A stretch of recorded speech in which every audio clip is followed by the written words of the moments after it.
ஒரே ஒரு ஊர்ல ஒரு ராஜா இருந்தார். அவரு ஒரு வித்தியாசமான ராஜா. எந்த வகையில வித்தியாசமானவர்னு கேட்டா, மக்கள் கிட்ட வரி வசூல் பண்றதுல கொஞ்சம் வித்தியாசமானவர். மற்ற மன்னர்கள் மாதிரி ஒரு நேரடியா வரி வசூல் பண்றது இல்ல, கொஞ்சம் மறைமுகமா அதை பண்ணுவார். அது எப்படின்னா, ஒவ்வொரு குடிமக்களுக்கும் மாசம் ஒரு மரக்கால் நெல்லு மக்கள் கொடுக்கறது இல்ல, ராஜா மக்களுக்கு கொடுப்பார். ஒரு மரக்கால் நெல்ல, அதாவது அரண்மனையில இருந்து ஒவ்வொரு வீட்டுக்கும் நெல் வந்து சேர்ந்துரும். அந்த ஒரு மரக்கால் நெல்ல இவங்க வாங்கிட்டு அதுக்கு பதிலா ஒரு மரக்கால் அரிசியை ராஜாவுக்கு திருப்பி கொடுக்கணும். இதுதான் அந்த ஊர் வழக்கம். ராஜா வந்து ஜனங்களுக்கு நெல்லை கொடுத்துட்டு அதுக்கு பதிலா அதே அளவு அரிசியா திருப்பி வாங்கிக்குவார். இதை தவிர வரி ஏதும் வசூல் பண்றது இல்ல. இப்படி ஒரு ராஜா. இது மேம்போக்கா பாக்குறதுக்கு ஏதோ சாதாரணமா தெரிஞ்சாலும் குடிமக்கள் ரொம்பவும் கஷ்டப்பட்டாங்க. ராஜா கொடுக்கற நெல்லையும் அரிசியாக்கணும், அதோட இன்னும் ஒரு பாதி அரிசியை இவங்க சேர்த்தும் கொடுத்தாகணும். மக்கள் வந்து ராஜாவை திட்ட ஆரம்பிச்சுட்டாங்க. இந்த ராஜா எப்ப சாவார் அப்படின்னு எதிர்பார்க்க ஆரம்பிச்சுட்டாங்க. ஏன்னா ரொம்ப கஷ்டப்படுத்துறாரு அப்படின்னு. பல பேர் அந்த ஊர்ல வீட்டை காலி பண்ணிவிட்டு வெளி தேசத்துக்கு போயிட்டாங்க, இங்க காலம் தள்ளுறது ரொம்ப கஷ்டம்னு. மக்கள் எதிர்பார்த்தது மாதிரியே நடந்தது. அந்த மன்னன் நோய் வந்து படுத்த படுக்கை ஆயிட்டான். ராஜா இப்படி சாக கிடக்குறாருன்னு தெரிஞ்சும் மக்கள் யாருமே வந்து பாக்கல. எப்படி பாப்பாங்க? அவர் தான் எப்ப போவாருன்னு பாத்துக்கிட்டு இருக்கிறாங்களே. என்ன ஏன் யாருமே வந்து பார்க்க மாட்டேங்கிறாங்க நம்ம குடிமக்கள்ல அப்படின்னு மந்திரி கிட்ட கேட்டார் ராஜா. நம்ம ஊர்ல மக்கள் எங்க இருக்காங்க பாக்குறதுக்குன்னாரு அவரு. ஏன் என்னாச்சு அவங்களுக்குன்னு கேட்டார். அமைச்சர் அப்பதான் அரசனுக்கு அவன் பண்ணின தவற வந்து சுட்டி காட்டினார். மக்களுக்கு இழைத்த கொடுமையை எடுத்து சொல்லி புரிய வச்சார். அதுக்கப்புறம் தான் மன்னருக்கு ஞானோதயம் வந்தது. செய்த பாவங்களை எண்ணி வருத்தப்பட்டான். மெதுவா அமைச்சர் பக்கம் திரும்பி, எங்க என் புள்ளன்னு கேட்டான். அவர் எங்கேயாவது ஊர் சுத்திக்கிட்டு இருப்பார், சூதாட்ட விடுதிகள்ல கிடப்பார் அப்படின்னாரு அமைச்சர். அவன் எங்க இருந்தாலும் உடனே அழைச்சிட்டு வாங்கன்னு உத்தரவு போட்டார் ராஜா. அடுத்த நாளே இளவரசனை கொண்டாந்து நிறுத்தினாங்க. தந்தையே, என்ன செய்யணும்னா சொல்லுங்க அப்படின்னு கேட்டான் இளவரசன். அவர் சொன்னார், மகனே, மக்களுக்கு வந்து நான் பொல்லாதவன் ஆயிட்டேன், அவங்கெல்லாம் என்ன நல்லவன்னு சொல்லணும். அப்படி அவங்கள சொல்ல வைக்க வேண்டியது உன்னோட பொறுப்புன்னார். தந்தையே, நீங்க வந்து கவலைப்படாதீங்க, உங்களை ரொம்ப ரொம்ப நல்லவர்னு மக்கள் சொல்லும்படியாக நான் செய்யறேன் அப்படின்னு நான் பையன். அதுக்கப்புறம் கொஞ்ச நாள்ல பையன் பட்டத்துக்கு வந்தான். அவன் என்ன பண்ணான், வரி வசூல் பண்ற முறையில ஒரு மாற்றத்தை உண்டு பண்ணான். என்ன மாற்றம் பண்ணனான்னா, ஒவ்வொரு வீட்டுக்கும் ஒரு மரக்கால் உமிய கொடுக்கறது, அதுக்கு பதிலா ஒரு மரக்கால் அரிசியை வாங்கிக்கிறது. அப்பா என்ன பண்ணாரு, நெல்லை கொடுத்துட்டு அரிசியா வாங்கினார். இவன் மகன் வந்து உமிய கொடுத்துட்டு அரிசியா வாங்கினான். கொஞ்ச காலம் ஆச்சு. ஒரு நாள் மந்திரியை கூப்பிட்டு கேட்டான், அமைச்சரே, நம்ம ஊர் மக்கள் என்ன பேசிக்கிறாங்க அப்படின்னு. உங்க அப்பா ரொம்ப நல்லவன்னு பேசிக்கிறாங்க அப்படின்னாரு அமைச்சர். எப்படி இருக்கு பாருங்க, இவன் பண்ற கொடுமையில அப்பன் ரொம்ப நல்லவன் ஆயிட்டான். அதாவது இளவரசனை விட பழைய மன்னரே ரொம்ப நல்லவர், ரொம்ப பாதி கஷ்டம் தான் இது முழு கஷ்டம்ங்கிறது மாதிரி ஆயிட்டுது. எப்படியோ அப்பாவுக்கு கொடுத்த வாக்க புள்ள காப்பாத்தி விட்டான். அதாவது மன்னர் ரொம்ப நல்லவர்னு சொல்ல வைக்கிறேன்னு தானே சொன்னான், அதே மாதிரி சொல்ல வச்சுட்டான். இந்த காலத்துல இது மாதிரி அப்பாவுக்கு உதவுற பிள்ளைகள் உண்டு. ஒரு பிள்ளையாண்டான்னு சொன்னான், நான் எங்க அப்பாவுக்கு ரொம்ப ரொம்ப உதவியா இருக்கிறேன் அப்படின்னா. அப்படியா, உங்க அப்பாவுக்கு ரொம்ப உதவியா இருக்கிறியா அப்படின்னா, உங்க அப்பா என்ன செஞ்சிட்டு இருக்காருன்னு கேட்டேன். சும்மாதான் இருக்கிறார் அப்படின்னா அவன். சும்மா இருக்கிறதுக்கு இவன் உதவியா இருக்கிறானா? இப்படி இருக்கிறாங்க. அதாவது நல்லவன் அப்படின்னு பேர் வாங்குறது ரொம்ப கஷ்டம். அதை வந்து எந்த வகையில வாங்கணும்னு முடிவு பண்றதுதான் முக்கியம். அதனால வாழ்க்கையில நாம வந்து மன்னரா இருந்தாலும் சரி, சாதாரண மக்களா இருந்தாலும் சரி, நல்லவன் அப்படிங்கிற பேர் வாங்குறது ரொம்ப முக்கியம். அப்படி நல்லவன்கிற பேர் வாங்கிட்டா வாழ்க்கை ரொம்ப சுலபமா அமையும். ஜப்பான்ல உள்ள ஒரு புத்த விகாரை, அங்க ஒரு வயசான பௌத்த குரு தங்கியிருக்கிறார். ஒரு நாள் ராத்திரி கடுமையான குளிர், அவரால் தாங்க முடியல. பார்த்தார், மரத்துல செஞ்ச புத்த சிற்பங்கள் அங்க நிறைய இருந்தது. அதுல ஒன்றை எடுத்து அதுக்கு தீ மூட்டி அந்த நெருப்புல குளிர் காஞ்சிக்கிட்டு இருக்கிறார். மர சிற்பம் தீ வச்சதும் படபடன்னு வெடிக்க ஆரம்பிச்சுட்டுது. அந்த சத்தத்தை கேட்டதும் அந்த புத்த விகாரையின் குருக்கள் வெளியில ஓடி வந்தார். இவர் ஆனந்தமா குளிர் காஞ்சிக்கிட்டு இருக்கிறார். அவரால் பொறுத்துக்க முடியல. தெருவில் தெரிஞ்சுக்கிட்டு இருந்த அந்த பெரியவரை இங்கே தங்க அனுமதிச்சதே அவர் தான். இவர் இப்படி பண்ணுறாருன்னு நினச்சிக்கிட்டே அவரை கோபமாக பார்த்தார். ஏன் இப்படி கோபமாக பார்க்குறீங்க, இப்படி வந்து உட்காருங்க அப்படிங்கிறாரு இவர். அவருக்கு இன்னமும் கோபம் வந்துட்டுது. எங்கள் கடவுளை வந்து எரிச்சுட்டீங்களே அப்படின்னு சத்தம் போட்டாராம். அப்படியா அப்படின்னு கேட்டுக்கிட்டே அந்த சாம்பலை கிளறினார் இவர். என்ன செய்கிறீங்கன்னு கேட்டிருக்காரு அவர். நான் எலும்புகளை தேடுறேன்னாராம். நீங்கள் ஒரு பைத்தியம், இது ஒரு மர சிற்பம், இதில் எலும்புகள் கிடையாது அப்படின்னாராம். அவருக்கு கோபம் வந்துட்டுது. உடனே வெளியில் போங்கன்னு கத்தியிருக்கார். வெளியில் தள்ளி கதவையும் சாத்தி விட்டாராம். மறுநாள் காலையில் கதவை திறந்து பார்த்தா அந்த வயசான பெரியவர் ஒரு மயில்கல் மேலே சில காட்டு பூக்களை வச்சு புத்தம் சரணம் கச்சாமின்னு சொல்லிக்கிட்டே இருக்கிறார். இவருக்கு சந்தேகமாக போட்டுது. கிட்ட போனார். என்ன செஞ்சுக்கிட்டு இருக்கீங்கன்னு கேட்டார். இது என்னுடைய காலை நேர பிரார்த்தனைனாராம். நிஜமாகவே நீங்கள் ஒரு பைத்தியமாக தான் இருக்கணும், ஏன்னா அது ஒரு மைல்கல் அப்படின்னாராம். இப்போ அந்த பெரியவர் சொன்னாராம், நீங்கள் ஒரு மரத்தை புத்தராக நினைக்கும் பொழுது நான் ஏன் ஒரு மைல்கல்ல புத்தராக நினைக்கக்கூடாது? நான் புத்தரை எரிக்கலாம், ஏன்னா அவரை நான் நேசிக்கிறேன். அந்த சிற்பம் மரத்தால் ஆனதுங்கிறது எனக்கு தெரியும். நான் ஒரு மைல்கல்லை தொழலாம், ஏன்னா அது எனது பூக்களை தாங்குது. நான் இந்த மைல்கல்லுக்குள்ளே மறைஞ்சிருக்கிற புத்தரை பார்க்குறேன். யாராவது ஒரு சிற்பி இதை சிலையாக்கினாதான் நீங்கள் புத்தரை பார்க்க முடியும். அன்னைக்கு ரொம்ப குளிராக இருந்தது. நான் எனக்குள்ளே இருக்கிற புத்தரையும் பாதுகாக்கணும். உள்ளே இருக்கிற புத்தரை காப்பாற்றுறதுக்காக வெளியில் உள்ள புத்தரை எரிக்கலாம், அதில் ஒன்றும் தப்பு இல்லை. அது அவருடைய போதனையிலேயே இருக்குது. உனக்குள் ஜோதியாக இரு அப்படிங்கிறது அவருடைய போதனை. என்னுடைய புத்தர் குளிரில் நடுங்கிட்டு இருந்தார். அந்த மர சிற்பங்கள் வெயில் மழையில் உணர்ச்சி இல்லாமல் இருந்தது, அதனால் அப்படி பண்ணினேன். ஆனால் நீங்கள் என்ன பண்ணீங்க? நான் ஒரு மர புத்தரை எரிச்சதுக்காக உயிருள்ள புத்தரை வெளியில் தள்ளி கதவை சாத்தினீங்க அப்படின்னாராம் அந்த பெரியவர். உண்மையான பக்திங்கிறது இதுதான். அதாவது உனக்குள் ஜோதியாக இரு அப்படின்னு புத்தர் சொன்னார் இல்லையா, அது மாதிரி தனக்குள் ஜோதியாக இருக்கிற இந்த காலத்து ஆசாமிகள் நிறைய பேர் உண்டு. எப்பவும் போதையிலேயே இருக்கிறவங்க. ஒரு நாள் நடு ராத்திரி ஒரு மது கடையில் ஒரு ஆள் அங்குள்ள சிப்பந்திகள் கிட்ட கேட்டுக்கிட்டு இருக்கிறான். மறுபடியும் இந்த கடை எப்போ திறப்பாங்கன்னு கேட்டானா. நாளைக்கு காலையில் 8 மணிக்கு திறப்பாங்க அப்படின்னு நானும் அங்கே இருந்த ஆள். அவன் திருப்பி திருப்பி அதையே கேட்டுக்கிட்டு இருக்கான். இவனுக்கு பதில் சொல்லி சொல்லி அழுத்து போச்சு. அதான் சொல்கிறேன் ஐயா, நாளைக்கு காலையில் வா அப்படின்னாங்களாம். அதுக்கு இவன், நான் வர்றதுக்காக கேட்கலையா, நேத்திக்கு வந்தவன் உள்ளேயே மாட்டிக்கிட்டேன், வெளியில் போகிறதுக்காக கேட்டேன் அப்படின்னா. என்னுடைய நண்பர் ஒருத்தர், அவர் விரல்ல நகமே இருக்காது. என்ன காரணம்னு நினைக்கிறீங்க? எல்லாத்தையும் அவரே கடிச்சு துப்பிடுவார். அப்படி ஒரு பழக்கம். சின்ன குழந்தைகள் நகம் கடிக்குது, விரல் சூப்புது. இதுக்கு என்ன காரணம் தெரியுமா? குழந்தைகள் மனசுல ஏற்படக்கூடிய ஒரு வித பாதுகாப்பின்மை, இன்செக்யூரிட்டி, அல்லது தான் சரியா கவனிக்கப்படல அப்படிங்கிற எண்ணத்தோட வெளிப்பாடு தான் அது அப்படிங்கிறாங்க டாக்டர்கள். சில இடங்கள்ல 2வது குழந்தை பிறந்த உடனே பெரியவர்கள் கவனம் முதல் குழந்தைகிட்ட இருந்து கொஞ்சம் விலகி 2வது குழந்தைகிட்ட போயிடும். அந்த சமயத்துல முதல் குழந்தைக்கு இந்த பழக்கம் ஏற்படுறதுக்கு வாய்ப்பு உண்டா. சில குடும்பங்கள்ல கணவன் மனைவி 2 பேருமே வேலைக்கு போறவங்களா இருப்பாங்க. குழந்தை ரொம்ப நேரத்துக்கு பெற்றவங்களை பிரிஞ்சு இருக்க வேண்டிய சூழ்நிலை இருக்கும். குழந்தை ஒரு பாதுகாப்பின்மையை உணர ஆரம்பிக்கும். இந்த பழக்கம் வந்துடும். அதனால ஒரு குழந்தைக்கு தான் ஒதுக்கப்படுறோம் அப்படிங்கிற நினைப்பு வராம பாத்துக்கணும். வளர்ந்த குழந்தைகளும் நகம் கடிக்கும். வயசானவங்க கிட்டையும் இந்த பழக்கம் இருக்கும். இது ஒரு மனச்சிதைவின் வெளிப்பாடு அப்படிங்கிறாங்க மனநல நிபுணர்கள். அம்மா அப்பா திட்டினாலும் சரி, அல்லது ஆசிரியர் திட்டினாலும் சரி, இந்த பழக்கம் வந்துடும். நாம தவறு பண்ணிட்டோம் அப்படிங்கிற நினைப்பு வர்ற சமயம் நகம் கடிக்க ஆரம்பிச்சிருவோம். ஏதோ ஒண்ணு அடையணும் அப்படின்னு நினைக்கிறோம், அதை அடைய முடியல. இப்படி ஒரு ஏக்கம் வர்ற சமயத்திலேயும் சில பேர் நகத்தை கடிக்க ஆரம்பிச்சிருவாங்க.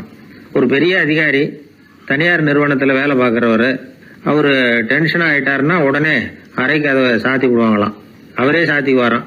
அப்படி சாத்திக்கிட்டு உள்ள எதையாவது வெறிச்சு பார்த்துக்கிட்டே நகத்தை கடிக்க ஆரம்பிச்சிருவாராம். இந்த பழக்கம் உலகம் பூரா உண்டு. நகம் கடிக்கிறவங்களை அந்த பழக்கத்திலிருந்து மீட்கிறதுக்கு என்ன வழி அப்படின்னு லண்டன்ல உள்ள அழகியல் நிபுணர்கள் யோசனை பண்ணி பார்த்துருக்குறாங்க. சில ஆய்வுகள் பண்ணி பார்த்தாங்களாம். அவங்க என்ன பண்ணாங்க தெரியுமா? நகம் கடிக்கிற பழக்கம் உள்ளவங்களையெல்லாம் தேடி பிடிச்சாங்க. அவங்களையெல்லாம் 3 பிரிவா பிரிச்சுக்கிட்டாங்க. ஒரு பிரிவு கிட்ட என்ன சொன்னாங்கன்னா, உங்களுக்கு நகத்தை கடிக்கணுங்கிற நினைப்பு வர்றப்போவெல்லாம் டைரி எழுத ஆரம்பிச்சிருங்க அப்படின்னாங்களாம். இன்னொரு பிரிவு கிட்ட, உங்களுக்கு அந்த நினைப்பு வர்றப்போவெல்லாம் உங்க நகத்துக்கு வண்ணம் பூச ஆரம்பிச்சிருங்க, அழகுபடுத்த ஆரம்பிச்சிருங்க, நெயில் பாலிஷ் போடுறாங்களே அது மாதிரி. அப்படி ஒரு யோசனை சொல்லியிருக்காங்க. 3வது குழுவினர்கிட்ட, உங்களுக்கு நகத்தை கடிக்கணுங்கிற எண்ணம் வர்றப்போவெல்லாம் விரல்களை இறுக்கமா மூடி வச்சுக்கிட்டு வேற விஷயங்கள்ல கவனம் செலுத்துங்க அப்படின்னு சொன்னாங்களாம். இப்படி 3 வித முயற்சி பண்ணி பார்த்ததுல கடைசியா அவங்க என்ன கண்டுபிடிச்சாங்க தெரியுமா? 3வது குழு செஞ்சதுல நல்ல பலன் கிடைச்சதான். அதாவது நகம் தெரியாதபடிக்கு விரலை இறுக மூடிக்கிட்டு வச்சுக்கிட்டோம்னா அந்த பழக்கம் மாறுதான். அப்படி இருந்தவங்க கிட்ட இந்த நகம் கடிக்கிற பழக்கம் மெதுவா குறைஞ்சு போச்சான். அதனால நகம் கடிக்கிற பழக்கம் உள்ளவங்க இதை முயற்சி பண்ணி பார்க்கலாம். ஒரு ஆள் இருந்தார், அவருக்கு எப்ப பார்த்தாலும் நகத்தை கடிச்சிக்கிட்டே இருக்கணும், அப்படி ஒரு பழக்கம். அதனால அவர் விரல்ல எப்பவும் நகை இருக்கிறது இல்ல, விரல் இருக்கிறதே பெரிய ஆச்சரியம். அவருக்கு திடீர்னு உடம்புல அரிப்பு, சொரிஞ்சிக்க முடியல, அரிப்பும் நிக்கல. ஒரு வாரம் தொடர்ந்து கஷ்டப்பட்டார். கடைசியா ஒரு டாக்டர் கிட்ட ஓடினார். அவர் எல்லாத்தையும் விவரமா கேட்டுக்கிட்டு கடைசியா கொஞ்சம் மாத்திரை கொடுத்து வேலைக்கு ஒண்ணு சாப்பிடு அப்படின்னாராம். இந்த மாத்திரை எதுக்கு டாக்டர்? அரிப்பு நிக்கிறதுக்கா அப்படின்னாராம். இல்ல நகம் வளர்றதுக்காக அப்படின்னாராம் இந்த டாக்டர். ஒருத்தர் ரொம்ப அவசரமா வந்தார். சார், மனுஷன் நிம்மதியா இருக்கிறதுக்கு என்ன வழின்னு கேட்டார். சீக்கிரமா ஒரு கல்யாணத்தை பண்ணீங்க, எல்லாம் சரியா போடும் அப்படின்னோம். அவர் ஒரு மாதிரியா பார்த்தார். ஏற்கனவே எனக்கு கல்யாணம் ஆயிட்டுது சார், அதனால தானே நிம்மதியா இருக்கிறதுக்கு வழி கேட்கறேன் அப்படின்னார். சரி, இவர் ஒரு மாதிரியான கேஸ் அப்படின்னு நினைச்சுக்கிட்டு நம்மகிட்ட இருந்த ஒரு சின்ன புத்தகத்தை அவர்கிட்ட தூக்கி கொடுத்தோம். இதை படிச்சு பாருங்கன்னு. கல்யாணத்துக்கு பிறகும் சந்தோஷமா இருக்கிறதுக்கு என்ன வழி அப்படிங்கிற கேள்விக்கு அந்த புத்தகத்துல விளக்கம் இருந்தது. கணவன் மனைவிக்குள்ள சிக்கல் வராம இருக்கிறதுக்கு அதுல சில வழிகளை சொல்லி கொடுத்துருக்குறாங்க. அதெல்லாம் என்னென்ன அப்படிங்கறத இப்ப பார்க்கலாமா? குடும்பம்னு இருந்தா கோபம் வரதான் செய்யும், அது வந்துட்டு போகட்டும், பரவாயில்ல. ஆனா அந்த கோபம் ஒரே நேரத்துல 2 பேருக்கும் வந்துடாம பாத்துக்கணும். ஒரு சமயத்துல யாராவது ஒருத்தர் தான் கோபப்படணும், அடுத்தவங்க அமைதியா இருக்கணும். அதுக்கப்புறம் இவர் அமைதியான உடனே அவங்க ஆரம்பிச்சுக்கலாம். கோபமா ஏதாவது சொன்னா உடனே கோபமா பதில் சொல்லக்கூடாது. கொஞ்சம் பொறுத்து கோபம் தீர்ந்த உடனே அந்த பதில சொல்லலாம். அப்போ பதில் கோபமா இருந்தா கூட அது அவ்வளவு பெருசா தெரியாது. அற்ப விஷயத்துக்கெல்லாம் காய்ச்சி மூச்சுன்னு கத்திட்டு இருக்கக்கூடாது. உங்க 2 பேருக்குள்ள ஒரு தர்க்கம் ஆரம்பமாயிட்டுதுன்னு வச்சுக்கோங்க. கடுமையா 2 பேரும் விவாதம் பண்றீங்க. உங்களில் ஒருத்தர் இதுல ஜெயிக்கணும்னா அது நீங்களா இருக்க வேணாம், அடுத்தவங்க ஜெயிக்கிறதுக்கு நீங்க துணையா இருங்களேன். அப்படின்னா நீங்க கொஞ்சம் விட்டு கொடுக்கணும், அவ்வளவுதான். ஏதாவது குத்தம் சொல்லணுமா, செஞ்ச தப்ப சுட்டி காட்டணுமா, விமர்சனம் பண்ணணுமா, பண்ணுங்க, வேணான்னு சொல்லல. ஆனா சொன்னதை அப்படி சொல்றத கொஞ்சம் அன்பா இதமா சொல்லுங்க. எப்போ நடந்த தவறுகளை எல்லாம் இப்போ போய் மறுபடியும் ஞாபகப்படுத்திட்டு இருக்க வேண்டாம். நான் அப்பவே சொன்னேன் இந்த புடவை வேணாம்னு, நீங்க தான் கேட்கல, இப்போ பாருங்க கிழிஞ்சு போச்சு இப்படின்னு கத்துனாங்க ஒரு அம்மா. எப்போ சொன்னீங்கன்னு கேட்டா ஒரு 10 வருஷத்துக்கு முன்னாடி தீபாவளி சமயத்துல அப்படிங்கிறாங்க. அது என்ன இன்னும் அப்படியே புதுசாகவே இருக்கும்? உங்களுக்கு அவர் தான் பெருசு, அவருக்கு நீங்க தான் பெருசு. அதை விட இந்த உலகத்துல வேற எதுவும் முக்கியம் இல்லைன்னு நினைக்கணும். நீ தான் என்னுடைய உலகம்னு எத்தனை தடவை சொல்லியிருப்பீங்க? அதெல்லாம் வெறும் வசனமா போயிடக்கூடாது. ஏதாவது ஒரு பிரச்சனையை பத்தி கடுமையா விவாதம் பண்ணிட்டு இருக்கீங்க, அதை அப்படியே பாதியில விட்டுட்டு படுக்கைக்கு போயிடக்கூடாது. சொச்சத்தை நாளைக்கு பேசிக்கலாம்னு. அப்படி போனா தூக்கம் வராது. பிரச்சனையை ஒரு முடிவு பண்ணிக்கிட்டு அதுக்கப்புறமா தூங்க போகணும். ஒரு நாள்ல ஒரு தடவையாவது உங்க ஜோடியை பாராட்டி நல்ல விதமா கனிவா ஒரு வார்த்தை சொல்லணும் அப்படின்னு தீர்மானம் பண்ணீங்க. ஏதாவது தப்பு பண்ணிவிட்டீங்கன்னா பரவாயில்ல, அதை ஒத்துக்கிறதுக்கும் மன்னிப்பு கேட்கறதுக்கும் தயாரா இருக்கணும். அது ஒன்றும் கேவலம் கிடையாது. வீட்டுக்குள்ள தானே கேட்க போறீங்க, வெளியில யாருக்கு தெரிய போதும்? எப்படியோ உங்களுக்குள்ள ஒரு சமரசம் ஆனா சரிதான். ஒரு தகராறுன்னு எடுத்துக்கிட்டா குறைஞ்சபட்சம் அதுக்கு 2 பேர் தேவை. தனியாவே உட்காந்துக்கிட்டு நான் இப்ப தகராறு பண்ணிட்டு இருக்கிறேன் அப்படின்னு யாரும் சொல்ல முடியாது. 2 பேர் தகராறு பண்றாங்கன்னா பொதுவா அந்த 2 பேர்ல யாரு அதிகமா பேசுறாங்களோ அவங்க பேர்ல தான் தப்பு இருக்கும். அதை மனசுல வச்சுக்கணும். இதெல்லாம் தான் அந்த புத்தகத்துல போட்டிருக்கிற வழிமுறைகள். இவ்வளவும் சரியா வரலன்னா அப்புறமா சொல்லுங்க, வேற புத்தகம் ஏதாவது இருக்கான்னு தேடுவோம். ஒரு கணவன் தன்னுடைய மனைவியை அழைச்சிட்டு ஒரு மனோதத்துவ டாக்டர் கிட்ட வந்தாரா. டாக்டர், எங்களுக்கு கல்யாணம் ஆகி 30 வருஷ காலமா நாங்க ஒரு விஷயத்துல கூட ஒத்து போனதில்லை அப்படின்னு ஆரம்பிச்சார். உடனே அந்த அம்மா குறுக்கிட்டு, அது 30 வருஷம் இல்ல 32 வருஷம் அப்படின்னாங்களாம். ஐயா, என்னுடைய நூல் வெளியீட்டு விழாவுக்கு அவசியம் நீங்க வரணும் அப்படின்னு கூப்பிட்டார் ஒருத்தர். எப்போ வரணும்னு கேட்டேன். அடுத்த வாரம்னார். சரி, புத்தகம் தயாராகிட்டுதா அப்படின்னு. நாளைக்கு தான் அச்சிக்க கொடுக்க போறேன்னார். என்னங்க இது, புத்தகம் அச்சிடுறதுக்கு முன்னாடியே அழைப்புதழை அச்சடிச்சு விட்டீங்களே அப்படின்னு கேட்டேன். அதனால என்னங்க, அந்த காலம் மாதிரி அப்போல்லாம் அச்சுக்கலை எவ்வளவோ முன்னேறியாச்சுங்க. Linotype, Monotype, phototype, laser, இப்படி என்னென்னமோ வந்தாச்சு. இன்னைக்கு கொடுத்தா நாளைக்கே புத்தகம் தயார் அப்படின்னார். இப்படி இந்த அளவுக்கு முன்னேறி இருக்கிற இந்த அச்சுக்கலை ஆரம்பத்தில் எப்படி இருந்தது தெரியுமா? அந்த காலத்தில் காகிதம்னா என்னன்னே தெரியாது. அப்படி ஒன்று கண்டுபிடிக்கப்படவே இல்லை. அப்போல்லாம் எதையாவது ஒன்று எழுதணும்னா அதுக்கு ஆட்டு தோலை தான் பயன்படுத்தி இருக்கிறாங்க. கண்ணுக்குட்டி தோல் கூட அதுக்கு உபயோகப்பட்டு தான். ஐரோப்பாவில் இருந்த பாதிரியார்கள் தோலில் எழுதப்பட்ட புத்தகத்தை தயாரிக்கிறதுல ரொம்ப கெட்டிக்காரங்களாம். எகிப்து, அப்புறம் மத்திய தரைக்கடல் ஓரத்தில் உள்ள நாடுகள், இங்கெல்லாம் தோல் தான் எழுதுபொருளாக பயன்பட்டு வந்திருக்குது. ஆனால் நம்ம நாட்டில் ஓலைச்சுவடிகளை எழுத்துக்கு பயன்படுத்தி இருக்கிறாங்க. எழுதுறதுக்கு தோலை பயன்படுத்தினவங்க பிறகு பேப்பரைஸ் அப்படிங்கிற கோரை புல்லை வந்து அதுக்கு பயன்படுத்தினாங்களாம். இதெல்லாம் அப்படி கொஞ்சம் கொஞ்சமாக கண்டுபிடிச்சிட்டு வந்திருக்கிறாங்க. அந்த புல்லை வந்து கச்சிதமாக நறுக்க வேண்டியது, நல்லா பதப்படுத்த வேண்டியது, அதுக்கப்புறம் அதில் எழுத வேண்டியது, அவ்வளவுதான். பேப்பருங்கிற சொல்லே இந்த பேப்பைரஸ் அப்படிங்கிறதுலேருந்து வந்தது தான். அதுக்கப்புறம் தான் காகிதம் வந்தது. இதை முதல்ல சீன நாட்டில் தான் கண்டுபிடிச்சாங்க. அது வந்த பிறகு அச்சு எந்திரம் கண்டுபிடிக்க வேண்டிய அவசியம் ஏற்பட்டது. அதை கண்டுபிடிச்சவர் ஜெர்மானிய அறிவியல் அறிஞர் ஜான் கூட்டன்பர்க். அச்சு கலைக்கு அடித்தளம் அமைச்சவர் அவர் தான். ஜெர்மனியில் மெயின்ஸ் அப்படிங்கிற ஊரில் 1399 பிறந்தார். அவரோட மாமன் ஒருத்தர் உலோக வேலையில் வல்லவர். அவர்கிட்ட இந்த வேலையை கற்றுக்கிட்டார். அதோட வைர கற்களை வந்து பட்டை தீட்டுறதுலையும் ரொம்ப தேர்ச்சி பெற்றிருந்தார். இளம் வயசுலேயே சும்மா இருக்க மாட்டாராம்.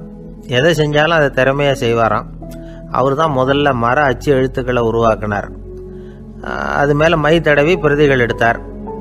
அதுக்கப்புறம் உலோக எழுத்துக்கள், முதல்ல காரியம், அப்புறம் இரும்பு, அப்புறம் கலப்பு உலோகம், பிறகு அச்சடிக்கிறதுக்கு எந்திரம் ஒன்றையும் உருவாக்கினார். முதல்ல பைபிள் அச்சடித்தார். 1468 அவர் இறந்து போனார். 16ஆம் நூற்றாண்டில் மேலை நாடுகளில் இருந்து மர எழுத்துக்களை கொண்டுகிட்டு வந்து தமிழ்நாட்டில் கிறிஸ்துவ நூல்களை அச்சிட்டாங்க. அப்போல்லாம் வந்து அச்சகங்கள் வந்து போதிய அளவுக்கு இங்கே இல்லை. அதுக்கு என்ன காரணம்னா, இந்தியர்கள் வந்து அச்சகங்களை நடத்தக்கூடாது அப்படின்னு சட்டம். 1835 வரைக்கும் அந்த சட்டம் வந்து நடைமுறையில் இருந்தது. இந்த நிலைமையில் அங்கேயும் இங்கேயுமா 1-2 அச்சகங்கள் ஆரம்பமாச்சு. 1713 தரங்கம்பாடியில் லூத்தரன் மிஷன் அச்சகம், அதே ஆண்டில் சென்னையில் SPCK அச்சகம். இது ரெண்டும் தான் இந்தியாவில் முதல்ல தொடங்கப்பட்ட அச்சகங்கள். ஆட்டுத்தோல்லையும் ஓலைச்சுவடியிலையும் எழுதப்பட்ட எழுத்துக்கள் இன்னைக்கு எங்கேயோ போயிட்டுது. ஆனால் நம்ம ஊரில் எழுத்தாளர்கள் நிலைமை தான் ஒன்றும் சொல்லிக்கிறது மாதிரி இல்லை. நம்ம ஆள் ஒருத்தர் சொன்னார், சார் நான் சொந்தத்தில் ஒரு அச்சாபீஸ் வச்சுருந்தேன், இப்போவும் வச்சுருக்கிறேன். அதனால் என்னுடைய படைப்புகளை புத்தகமாக வெளியிடுறதுல எனக்கு ஒன்றும் கஷ்டம் இல்லை. வருஷத்துக்கு ஒரு புத்தகம் எழுதி வெளியிட்டுருவேன். 15 வருஷமாக இலக்கிய உலகத்துக்கு இப்படி சேவை செஞ்சுக்கிட்டு வர்றேன். ஆனால் இந்த வருஷம்தான் வாசகர்கள் வந்து எனக்கு பாராட்டு விழா நடத்தியிருக்கிறாங்க அப்படின்னார். இந்த வருஷம் அப்படி என்ன விசேஷம் அப்படின்னு கேட்டோம். இந்த வருஷம்தான் நான் எந்த புத்தகம் எழுதி வெளியிடாமல் இருந்தேன், அதுக்காகத்தான் எனக்கு இந்த பாராட்டு விழா அப்படின்னார். ஒரு சின்ன பையன் வந்தான். அவனை பார்த்து ஒரு கேள்வி கேட்டோம். ஏன்ப்பா உங்கள் வீட்டில் அம்மா புத்திசாலியா அப்பா புத்திசாலியா அப்படின்னு. அவன் அலட்சியமாக நம்மளை பார்த்து சிரிக்கிறான். என்ன சார் இது, இந்த காலத்தில் இது கூட தெரியாமல் இருக்கிறீங்களே அப்படிங்கிறான். ஒரு சின்ன பையன் நம்மளை பார்த்து இப்படி கேட்டு விட்டானே அப்படின்னு நினைக்கிறப்போ நமக்கு ஒரு மாதிரி ஆகிடும். அதுக்கப்புறம்தான் இந்த தாத்தா பாட்டியெல்லாம் சொல்கிற ஒரு கதை ஞாபகத்துக்கு வந்தது. அது என்ன கதை தெரியுமா? ஒரு ஊரில் ஒரு அம்மாவும் பிள்ளையும் இருந்தாங்களாம். அந்த மகனுக்கு திடீர்னு தேசாந்திரம் போய் வரணும்னு ஆசை வந்துட்டுது. ஊராக போய் சுற்றி பார்க்கணுங்கிற ஆசை. அந்த அம்மாவுக்கு இது பிடிக்கல. மகனை பிரிஞ்சு இருக்கிறதுக்கு அவங்க மனசு இடம் கொடுக்கல. வேணாப்பான்னு சொல்லி பார்த்தாங்க, அவன் கேட்கல.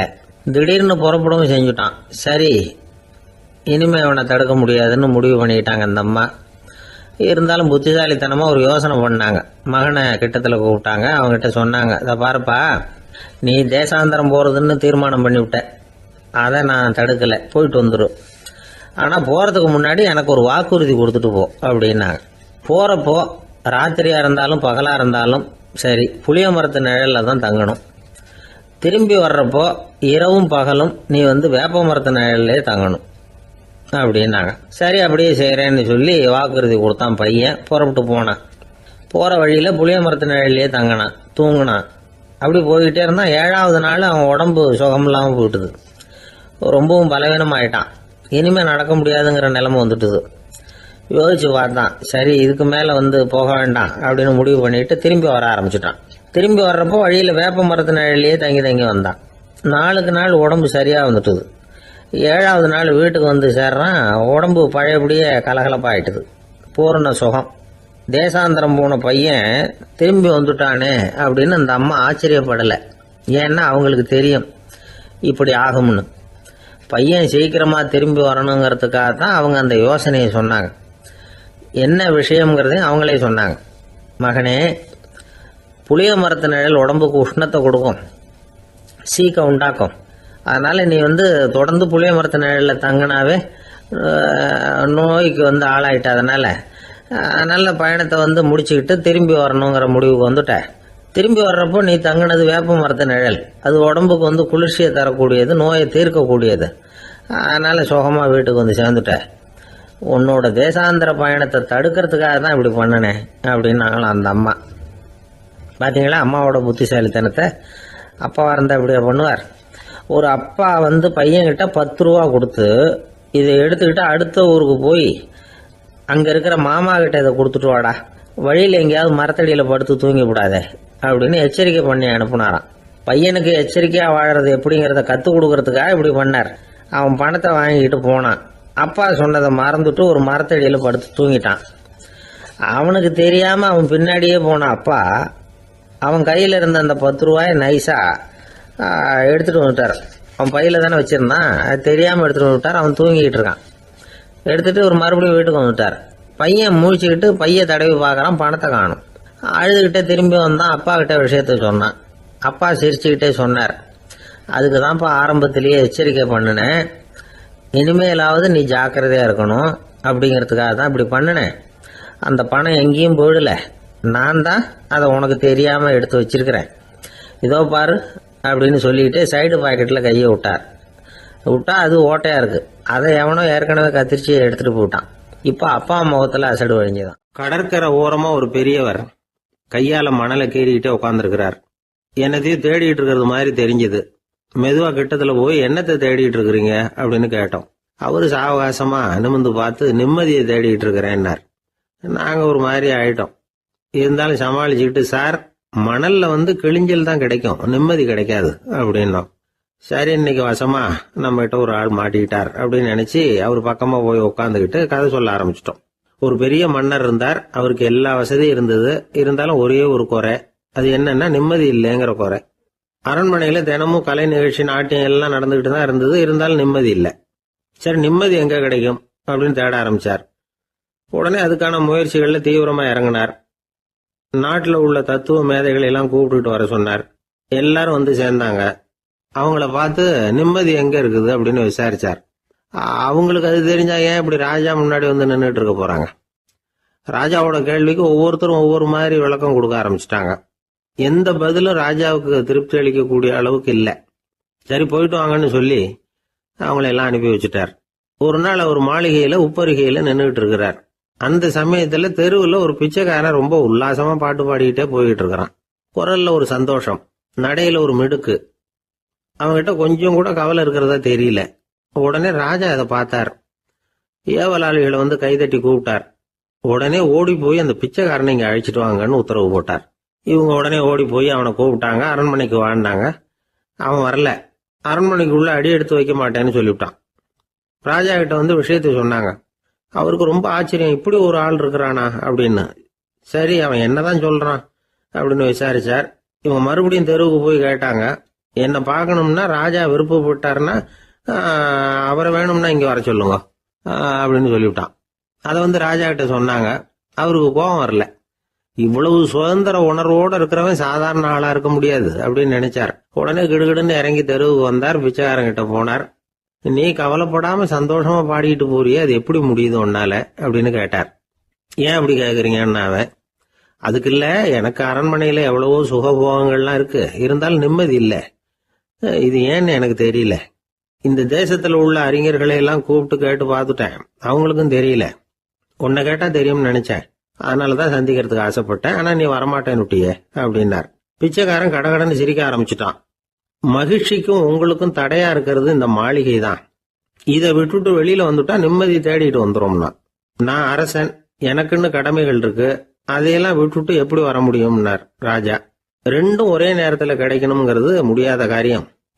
உங்க சுகபோகத்துக்கு விலையாதான் உங்க நிம்மதியை கொடுத்துக்கிட்டு இருக்கிறீங்க. என்ன பாருங்க, என்கிட்ட எதுவும் இல்லை, அதனால எதுவும் போயிடுமோங்கிற பயமும் இல்லை, நிம்மதியா இருக்கிறேன் அப்படின்னா அவன். ராஜா உடனே சந்தோஷப்பட்டு தன்னுடைய மேலங்கியை எடுத்து அவனுக்கு பரிசா கொடுத்தாரான். அவன் சிரிச்சுக்கிட்டே அதை வாங்க மாட்டேன்னு விட்டானான். இதை நீங்க எனக்கு கொடுக்கறதுனால எந்த பயனும் இல்லை, அதே நேரத்தில் அதை வாங்கிக்கிட்டேன்னா அடுத்த வினாடியிலிருந்து அதை எப்படி காப்பாத்துறதுங்கிற கவலை எனக்கு வந்து சேர்ந்துடும். அப்புறம் தூக்கம் வராது, நிம்மதி போயிடும் அப்படின்னு நானா சொல்லிவிட்டு அவன் பாட்டுக்கு சந்தோஷமா பாடிக்கிட்டே போயிட்டான். நிம்மதி எங்க இருக்குங்கிறதையும் ராஜா தெரிஞ்சுக்கிட்டார். அந்த இடத்துக்கு தன்னால போக முடியாதுங்கிறதையும் அவர் புரிஞ்சுக்கிட்டார்.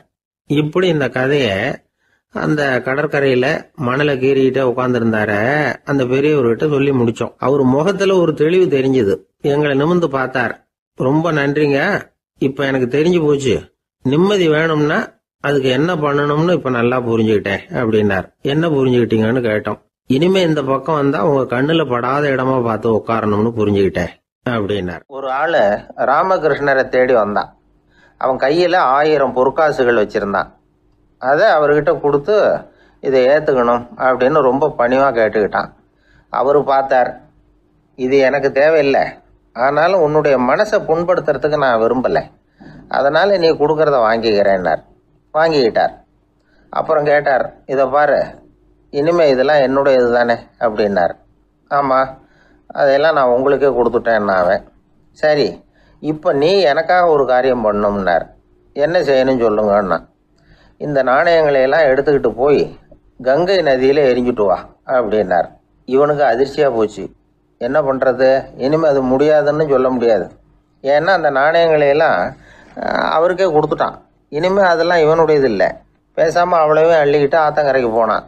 போனவன் ரொம்ப நேரம் திரும்பியே வரல. ராமகிருஷ்ணருக்கு சந்தேகம், என்ன ஆச்சு அந்த மனுஷனுக்கு, காசுகளோடு அந்த கங்கையில் குதிச்சுட்டானா, போகும்பொழுதே ஒரு மாதிரியாக தான் போனான், போய் என்னன்னு பார்த்துட்டு வாங்க அப்படின்னார். அங்கே இருந்த ஒருத்தர் ஓடி போய் பார்த்தார். அவர் போய் பார்க்கும்பொழுது அவன் அங்கேயே இருந்தான். அதுக்கப்புறம் அவர் திரும்பி வந்தார். வந்து விவரத்தை சொன்னார். அதாவது அவன் கங்கை கரையில் உட்காந்துக்கிட்டு ஒவ்வொரு நாணயமாக 1 2ன்னு எண்ணி எண்ணி வீசிக்கிட்டு இருக்கிறான். அவனை சுற்றி ஒரு கும்பல் நின்றுக்கிட்டு அவனை தடுத்துக்கிட்டு இருக்குது அப்படின்னு விவரத்தை சொன்னார் போயிட்டு வந்தவர். இதை கேட்டதும் ராமகிருஷ்ணரே புறப்பட்டு அங்கே போனாராம். என்ன இப்படி பண்ணிகிட்டு இருக்கிற, நான் உன்னை அந்த நாணயங்களை கங்கையில் வீசி எறிய சொன்னேன், நீ ஏன் அதை எண்ணிக்கிட்டு இருக்கிற அப்படின்னார். பழக்கம்தான் காரணம், நான் ஒவ்வொரு நாளும் ஒவ்வொன்றா சேமித்து வச்சேன். இன்றைக்கி என்கிட்ட நிறைய இருக்குது, உங்களுக்கு ஒரு 1000 நாணயங்களை கொடுக்கணுங்கிறது என்னோட ஆசை அப்படின்னா. இப்போ ராமகிருஷ்ணர் சொன்னார், ஒரே நேரத்தில் எல்லாத்தையும் சம்பாதிச்சிருந்தா நீ எண்ணுறது பொருத்தமாக இருக்கும். எல்லாத்தையும் இழக்கும்போது ஒவ்வொன்றா எண்ணிக்கிட்டு இழக்கிறதுங்கிறது சரியான செயல் இல்லை. அதனால் ஒரே தடவையாக எல்லாத்தையும் தூக்கி எறிஞ்சிடும் அப்படின்னார். இது இழப்பது அப்படிங்கிற ஒரு உயர்ந்த நிலை. இதை நாம் யதார்த்த வாழ்க்கையில் சம்மந்தப்படுத்தி பார்த்து குழப்பிக்கிட்டு இருக்கக்கூடாது. இழக்கிறேன்னு சொல்லிக்கிட்டு இருக்கிற காசையெல்லாம் ஆற்றுலையும் குளத்துலையும் கொண்டு போய் எரிஞ்சிட்டு வாங்க அப்படின்னு உபதேசம் பண்ணுறதாக யாரும் நினச்சிடக்கூடாது. இதில் நாம் புரிஞ்சிக்க வேண்டியது என்னென்னா, எதையாவது ஒன்றை இன்னொருத்தருக்கு கொடுக்கணும் அப்படின்னு விருப்பப்பட்டால் அதை மனப்பூர்வமாக கொடுத்துடணும். கொடுத்துட்டு அதையே நினச்சிக்கிட்டு இருக்கக்கூடாது. நம்மால் ஒருத்தர் ஒரு 100 ரூபா நோட்டை தன்னுடைய நண்பர் ஒருத்தர்கிட்ட கொடுத்து, இது உனக்கு தான் வச்சுக்கோ அப்படின்னார். அவர் பார்த்தார், இது இனிமேல் எனக்கு தானே சொந்தம் அப்படின்னார். ஆமான்னார் அவர். அப்படின்னா எனக்காக நீ ஒரு உதவி செய்யணும்னார். சொல்லுங்கள் செய்கிறேன்னார் அவர். இந்த 100 ரூபா நோட்டை தீ வச்சு கொளுத்தி விடுனார். இவர் அதிர்ச்சியாகி அவரை பார்த்தார். இப்போ அவர் சொன்னார், நீ எனக்கு அன்பாக கொடுத்தது இது, இந்த நோட்டு கள்ள நோட்டுங்கிறது எனக்கு முன்னாடியே தெரியும், சீக்கிரம் கொளுத்தி விடு, அதுதான் நம்ம 2 பேருக்குமே நல்லது அப்படின்னாராம் அவர். ராமகிருஷ்ணர் வாழ்ந்த காலத்தில் நடந்த ஒரு நிகழ்ச்சி இது. அப்போது ஒரு ஓவியர் இருந்தாராம். அவருக்கு ஒரு ஆசை, ராமகிருஷ்ணர் படத்தை வரையணும், அதை அவர்கிட்டயே கொண்டுட்டு போய் காட்டி அபிப்பிராயம் கேட்கணும். இதுதான் அந்த ஓவியரின் ஆசை. உடனே ராமகிருஷ்ணர் படத்தை வரைஞ்சி முடித்தார். அதை எடுத்துக்கிட்டு போனார்.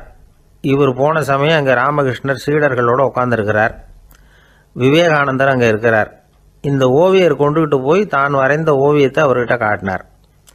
ராமகிருஷ்ண பரமஹம்சரின் ஓவியத்தை ராமகிருஷ்ணர்கிட்டயே காட்டுறார். ராமகிருஷ்ணர் என்ன பண்ணார் தெரியுமா, அந்த படத்தை பார்த்தார். உடனே அது காலை தொட்டார். குருதேவருடைய இந்த செயல் சீடர்களுக்கு ரொம்ப வியப்பை உண்டு பண்ணிச்சு. சில பேர் மனசுக்குள்ளேயே ரொம்ப குழம்பி போக ஆரம்பிச்சிட்டாங்க, என்ன இப்படி பண்ணுறாருன்னு. என்ன இது அவரோட படம், அவரே அவரோட படத்தின் காலை தொடுறார் அப்படின்னு யோசிச்சாங்க. சில பேர் ஒன்றும் புரியாமல் ஒருத்தர் பார்த்து சிரிச்சுக்கிட்டாங்க. அந்த இடத்துல சீடர்கள் மட்டும் இல்லை, சீடர் அல்லாத பல பேர் இருந்தாங்க. தன்னுடைய காலை தானே தொடர இவருடைய செயல் பற்றி என்ன நினைக்கிறது அப்படின்னு அவங்களும் குழம்பி போய் நிற்கிறாங்க. அந்த படத்தை வரைஞ்சி அவர்கிட்ட காட்டின அந்த ஓவியருக்கும் அதிர்ச்சி. இருந்தாலும் அவர் சீடர் கிடையாது. அதனால் கொஞ்சம் துணிச்சலை வர வச்சுக்கிட்டு கேட்டார், என்னங்க இது, என்னால் என்னுடைய கண்களையே நம்ப முடியல. இது உங்கள் சொந்த உருவப்படம், நீங்கள் உங்கள் சொந்த கால்களையே தொடுறீங்க, இது எங்களுக்கு கொஞ்சம் சங்கடமாக இருக்குதே அப்படின்னார். ராமகிருஷ்ணரின் கண்களில் ஆனந்த கண்ணீர் வழிஞ்சுதான். அவர் சொன்னாராம், இது என்னோட படம்ங்கிறது எனக்கு தெரியும், ஆனால் இது என்னோட படம்ங்கிறதுனால நான் இதோட காலை தொடலை. நீ என்னுடைய சமாதி நிலையை இந்த படத்தில் படம் பிடிச்சி காட்டியிருக்கிற, அதனால் அதோட காலை தொடறேன். சமாதி நிலையில் யார் இருந்தாலும், அது என்னுடைய படமாக இருந்தாலும் சரி அல்லது வேறு யாருடைய படமாக இருந்தாலும் சரி, படம் யாருதுங்கிறது முக்கியம் இல்லை. இதில் எது முக்கியம்னா அது தன்னை உணர்ந்த ஒரு உணர்நிலையின் படம். அப்படி இருக்கிறப்போ அதோட காலை நான் தொடணும். அதுக்கு நீங்கள் எல்லாரும் ஏன் சங்கடப்படுறீங்கன்னு எனக்கு தெரியல அப்படின்னாராம். இப்போ தான் அங்கே இருந்த சீடர்களுக்கும் மற்றவங்களுக்கும் விவரம் புரிஞ்சுதான். இதுக்கு முன்னாடி யாரும் செய்யாததை இவர் செஞ்சிருக்கிறார், ஆனால் அவருடைய காரணம் ரொம்ப நியாயமானது அப்படிங்கிறத உணர்ந்தாங்களாம். இதுவரைக்கும் ஆன்மீகத்தில் சமாதி நிலை, அதாவது தன்னை உணர்ந்த நிலை பற்றி புரிஞ்சுக்கிட்டோம். இல்லறத்தில் ஏற்படக்கூடிய சமாதி நிலை பற்றி உங்களுக்கு தெரியுமா? ஒரு அம்மா டாக்டர்கிட்ட வந்து சொன்னாங்களாம், டாக்டர், என் வீட்டுக்காரருக்கு உடம்புல ஏதோ கோளாறுன்னு நினைக்கிறேன், நான் எவ்வளவு நேரம் பேசினாலும் காதில் விழாத மாதிரி உட்காந்துருக்கிறார் அப்படின்னு ஆகலாம். அதுக்கு அந்த டாக்டர் சொன்னாராம், அம்மா, அது உடம்பு கோளாறு இல்லை, அது ஒரு பெரிய திறமை அப்படின்னாராம். ஒரு கணவன் மனைவி எப்போ பார்த்தாலும் அவங்க 2 பேருக்கும் இடையில சண்டை வந்துக்கிட்டே இருந்தது. இதில் என்ன ஆச்சரியங்கிறீங்களா? நான் அதுக்காக சொல்ல வரல, இது வேறு விஷயம். அதாவது சண்டை போடாமல் இருக்கிறதுக்கு வழி சொல்கிற தகவல் இது. நான் சொன்ன அந்த கணவன் மனைவி எப்படின்னா, கணவன் ஒரு வார்த்தை சொன்னால் மனைவி கிட்டேருந்து 2 வார்த்தை பதிலாக வரும். இதுக்கு கணவன்கிட்டேருந்து 4 வார்த்தை பதிலாக வரும். இப்படி வார்த்தைகள் பெருகி போய் கடைசியில் வம்பில் வந்து முடியும். அந்த அம்மா பொறுத்து பார்த்தாங்க, அவங்களால தாக்கு பிடிக்க முடியல. பக்கத்து வீட்லேயும் ஒரு கணவன் மனைவி இருந்தாங்க, அவங்களுக்குள்ள சண்டை வர்றதில்லை. அது எப்படி அவங்களால மட்டும் சண்டை போடாமல் இருக்க முடியுது அப்படின்னு இந்த அம்மாவுக்கு ஆச்சரியம். ஒரு நாள் நேராக பக்கத்து வீட்டு அம்மாக்கிட்டே போய், ஏம்மா, நீங்கள் எப்படி கணவனும் மனைவியும் சண்டை போட்டுக்காமல் இருக்கிறீங்க, அது எப்படி முடியுது உங்களால் அப்படின்னு கேட்டாங்க. அதுக்குன்னு ஒரு மருந்து இருக்குது, அதை சாப்பிட்டா சண்டை வராது அப்படின்னாங்க அவங்க. சரிங்க, அந்த மருந்தை அவர் சாப்பிட மாட்டேன்னு சொல்லிட்டா என்ன பண்ணுறது அப்படின்னு கேட்டிருக்கிறாங்க இவங்க. அந்த மருந்து அவருக்கு இல்லைம்மா, உனக்கு தான் அப்படின்னாங்களாம் அவங்க. அப்படியா, அப்படின்னா கொடுங்க, ரொம்ப நல்லதாக போச்சு. அதை எப்படி சாப்பிட்றதுங்கிற விவரத்தையும் சொல்லுங்கள், எங்கே அது கிடைக்குங்கிறதையும் சொல்லுங்கள், வாங்கிக்கிறேன் அப்படின்னு கேட்டாங்களாம் இவங்க. வேறு எங்கேயும் போய் வாங்க வேண்டாம், என்கிட்டே இருக்க அந்த மருந்து, அதில் கொஞ்சம் தர்றேன், வாங்கி வச்சுக்க. உன் வீட்டுக்காரர் உன்னோட சண்டையை ஆரம்பிக்கிறப்போலாம் நீ இந்த மருந்தில் ஒரு அவுன்ஸ் வாயில் ஊற்றிக்கணும். அதை உடனே குடிச்சிடக்கூடாது, ஒரு 5 நிமிஷமாவது அது வாயில் இருக்கணும், அதுக்கப்புறம் குடிச்சிடலாம் அப்படின்னு சொல்லி ஒரு பாட்டில் மருந்தை இந்த அம்மாக்கிட்ட கொடுத்து அனுப்புனாங்களாம். மருந்தை எடுத்துக்கிட்டு இந்த அம்மா வீட்டுக்கு வந்திருக்கிறாங்க. வீடு பூட்டி இருந்ததுனால கணவன் வந்து வாசல்லையே காத்துக்கிட்டு இருக்கிறான். மனைவியை கண்டதும் சண்டை போட ஆரம்பிச்சிட்டான். வீட்டை பூட்டி விட்டு எங்கே போய் தொலைஞ்ச, எவ்வளோ நேரமாக ஒரு மனுஷன் வாசல்லையே காத்துட்டு கிடக்கிறது அப்படி இப்படின்னு கத்த ஆரம்பிச்சிட்டான். மனைவி இதுக்கு பதிலே சொல்லலை. அந்த அம்மா பேசாமல் வீட்டை திறந்தாங்க, சமையல் அறைக்குள்ளே போனாங்க, ஒரு அவுன்ஸ் மருந்தை வாயில் ஊற்றிக்கிட்டாங்க. அன்னைக்கு சண்டை வந்து மேற்கொண்டு வளரவே இல்லை, நின்றுட்டுது. மருந்து பரவாயில்லை. அதுக்கப்புறம் பல சந்தர்ப்பங்களில் சண்டை வரும் போல் இருக்கிற போலாம் இந்த மருந்து அதை நிறுத்தியிருக்கு. பிரமாதமான மருந்தாக இருக்குது இதை கொஞ்சம் அதிகமாகவே வாங்கி வீட்டில் வச்சுக்க வேண்டியது தான் அப்படின்னு முடிவு பண்ணிட்டு இந்த அம்மா மறுபடியும் பக்கத்து வீட்டு அம்மாக்கிட்ட போனாங்க. எவ்வளவு விலையானாலும் சரி, நான் காசு கொடுத்து வாங்கி வச்சுக்கிறேன், எந்த கடையில் இருக்குது இந்த மருந்து சொல்லுங்க அப்படின்னு கேட்டாங்க. இந்த மருந்துக்கு விலையே கிடையாதுங்க, இலவசமாகவே கிடைக்கும்னாங்களாம் அவங்க. அது எப்படி விலையில்லாமல் இதை விற்க முடியுது அப்படின்னு கேட்டாங்களாம் இவங்க. அது மருந்தாக இருந்தால் தானே விலை வைக்கிறதுக்கு, அது வெறும் தண்ணி தானே அப்படின்னாங்களாம். வெறும் தண்ணியாக சண்டையை நிறுத்துது அப்படின்ட்டு இருக்காங்க இவங்க. அது சண்டையை நிறுத்தலை, உன்னோட மௌனம் தான் சண்டையை நிறுத்துது. நீ வாயில் தண்ணியை வச்சுக்கிறதுனால எதிர்த்து பேசுறதில்ல, அதனால் உன்னுடைய கணவர் கோபம் வந்து சாந்தமாயிடுது அப்படின்னாங்களாம் அவங்க. இந்த கதையிலேருந்து சண்டையை நிறுத்துற மருந்து எதுன்னு தெரிஞ்சுக்கிட்டோம் இல்லையா. ஒருத்தர் என்ன பண்ணார், பாட்டிலில் வந்து தண்ணியை ஊற்றி வச்சுக்கிட்டு அவர்கிட்ட வர்றவங்களுக்கெல்லாம் இதை சிபாரிசு பண்ணலாம்னு நினச்சிக்கிட்டு உட்காந்துருந்தார். ஒரு அம்மா வந்தாங்க. இதை கேட்டுவிட்டு இதையே ஒரு மருந்து மாதிரி கொடுக்கலாம்ங்கிறது அவர் முடிவு. அதனால் பாட்டிலில் தண்ணி அடித்து வச்சுக்கிட்டு அதில் கலருக்காக என்னத்தையோ ஒரு ஜீரகம் அது மாதிரி எதையாவது கலந்து வச்சுக்கிட்டு ஒரு மருந்து மாதிரி ஒரு பாவனையில் வச்சுக்கிட்டு உட்காந்துருக்காரு. யாராவது வீட்டில் சண்டைன்னா என்கிட்ட வாங்க மருந்து தரேன்னு. ஒரு அம்மா வந்தாங்க. எனக்கும் என் வீட்டுக்காரருக்கும் அடிக்கடி சண்டை வருதுங்க அப்படின்ட்டு இருக்காங்க. கவலைப்படாதம்மா, நான் ஒரு மருந்து தரேன்னு சொல்லி வீட்டுக்குள்ளே போய் ஒரு பாட்டில் எடுத்து வந்து கொடுத்தாரு. பாட்டிலில் இருக்கிறது என்னங்கிறத சொல்லிவிட்டு அது பேரில் மரியாதை வராது இல்லையா, அதனால் சொல்லலை. அந்த அம்மா வாங்கிட்டு போனாங்க. 4 நாள் கழித்து திரும்பி வந்தாங்க. என்னம்மா வீட்டில் சண்டை நின்று போச்சான்னு கேட்டிருக்காரு இவர். அங்கே நின்று போச்சுங்க, இப்போ உங்ககிட்ட ஆரம்பமாக போகுதுன்னாங்களாம். என்னம்மா அப்படின்ட்டுருக்காரு அவர் பயந்து போய். பின்ன என்னங்க நீங்கள் என்ன மருந்து கொடுத்துருக்குறீங்க என்னங்க அப்படின்னாங்களாம் கோவமாக. அது வெறும் தண்ணி தானே அப்படின்ட்டுருக்காரு இவர். தண்ணியாக இது நல்லா பாருங்கள் அப்படின்னு அந்த பாட்டிலில் நீட்டினாங்களாம். இவர் வாங்கி பார்த்துருக்காரு. அப்புறம் தான் விஷயம் புரியுது அவருக்கு. இவர் கை தவறுதலாக அவங்க வீட்டில் இருந்த மண்ணெண்ணெய் பாட்டில் எடுத்து அவர்கிட்ட கொடுத்துருக்குறாங்க. அப்புறம் என்ன ஆகும், சண்டை வராமல். அர்ஜுனன் கேட்ட கேள்விக்கெல்லாம் பகவான் கண்ணன் வந்து பதில் சொன்னார். அதுக்கு பேர் பகவத்கீதை. அதே மாதிரி உத்தவன் கேட்ட கேள்விக்கும் அவர் பதில் சொல்லியிருக்கிறார். அதுக்கு என்ன பேருனா உத்தவ கீதைன்னு பேர். அது சரி, உத்தவன்னா யார்? கண்ணனுக்கு சின்ன வயசுலேருந்தே தேர் ஓட்டிக்கிட்டு இருந்தவன் அவன் தான். குருஷேத்திர போர் முடிஞ்சது. அதர்மத்தை அழித்து தர்மத்தை நிலைநாட்டி தர்மனுக்கு முடிச்சு விட்டினார் கண்ணபிரான். அதுக்கப்புறம் துவாரகைக்கு திரும்பினார். தான் வந்த காரியம் முடிஞ்சது. அதனால் இளமையிலிருந்தே தனக்கு தேரோட்டியாக இருந்து வந்த உத்தவனை கூப்பிட்டார். இதை பாருப்பா, உனக்கு வேணுங்கிறத கேளுன்னார்.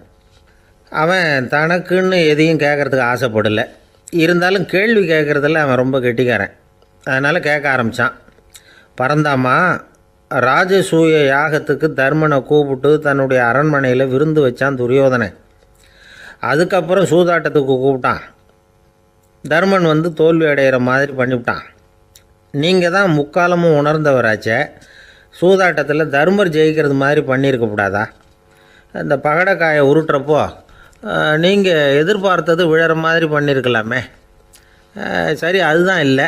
வேடிக்கை பார்த்துக்கிட்டு இருந்த பீமன், அர்ஜுனன், நகுலன், சகாதேவன் இவங்களையும் பணையம் வச்சு ஆடுறப்போவாவது காப்பாற்றிருக்கலாம். அதையும் நீங்கள் செய்யலை. பாவம் அந்த அவல பொண்ணு, ஒன்றும் புரியாத ஒன்றும் தெரியாத அந்த உன்னுடைய சகோதரி திரௌபதி, அந்த பொண்ணை வந்து துச்சாதனன் இழுத்துக்கிட்டு வந்து துகில் உரிகிற கட்டத்தில் காப்பாற்றினியே. இது நியாயமா, முறையா, அறமா? இதுதான் உத்தவன் கேட்ட கேள்வி. இதுக்கு பரந்தாமன் பதில் சொல்கிறார். அப்படி கேள் உத்தவா. தருமனை வந்து துரியோதனன் வந்து சூதாட அழைக்கும் பொழுது என்ன சொன்னான் தெரியுமா? நான் பணையம் வைக்கிறேன், எனக்கு பதிலாக என்னுடைய மாமன் சகுனி பகடைக்காய்களை உருட்டுவான்னு சொன்னான். உடனே தருமன், எனக்கு பதிலாக என்னுடைய மைத்துனன் கண்ணன் வந்து பகடைக்காய்களை உருட்டுவான்னு சொல்லியிருக்கலாமே. அப்படி சொல்லலை. என்ன செஞ்சான் தெரியுமா? துரியோதனன் கூட சூதாட்டத்துக்கு சம்மதிச்சிட்டோம், கடவுளே இது என்னுடைய மைத்துனன் கண்ணபிரானுக்கு தெரியக்கூடாது அப்படின்னு வேண்டிக்கிட்டான்.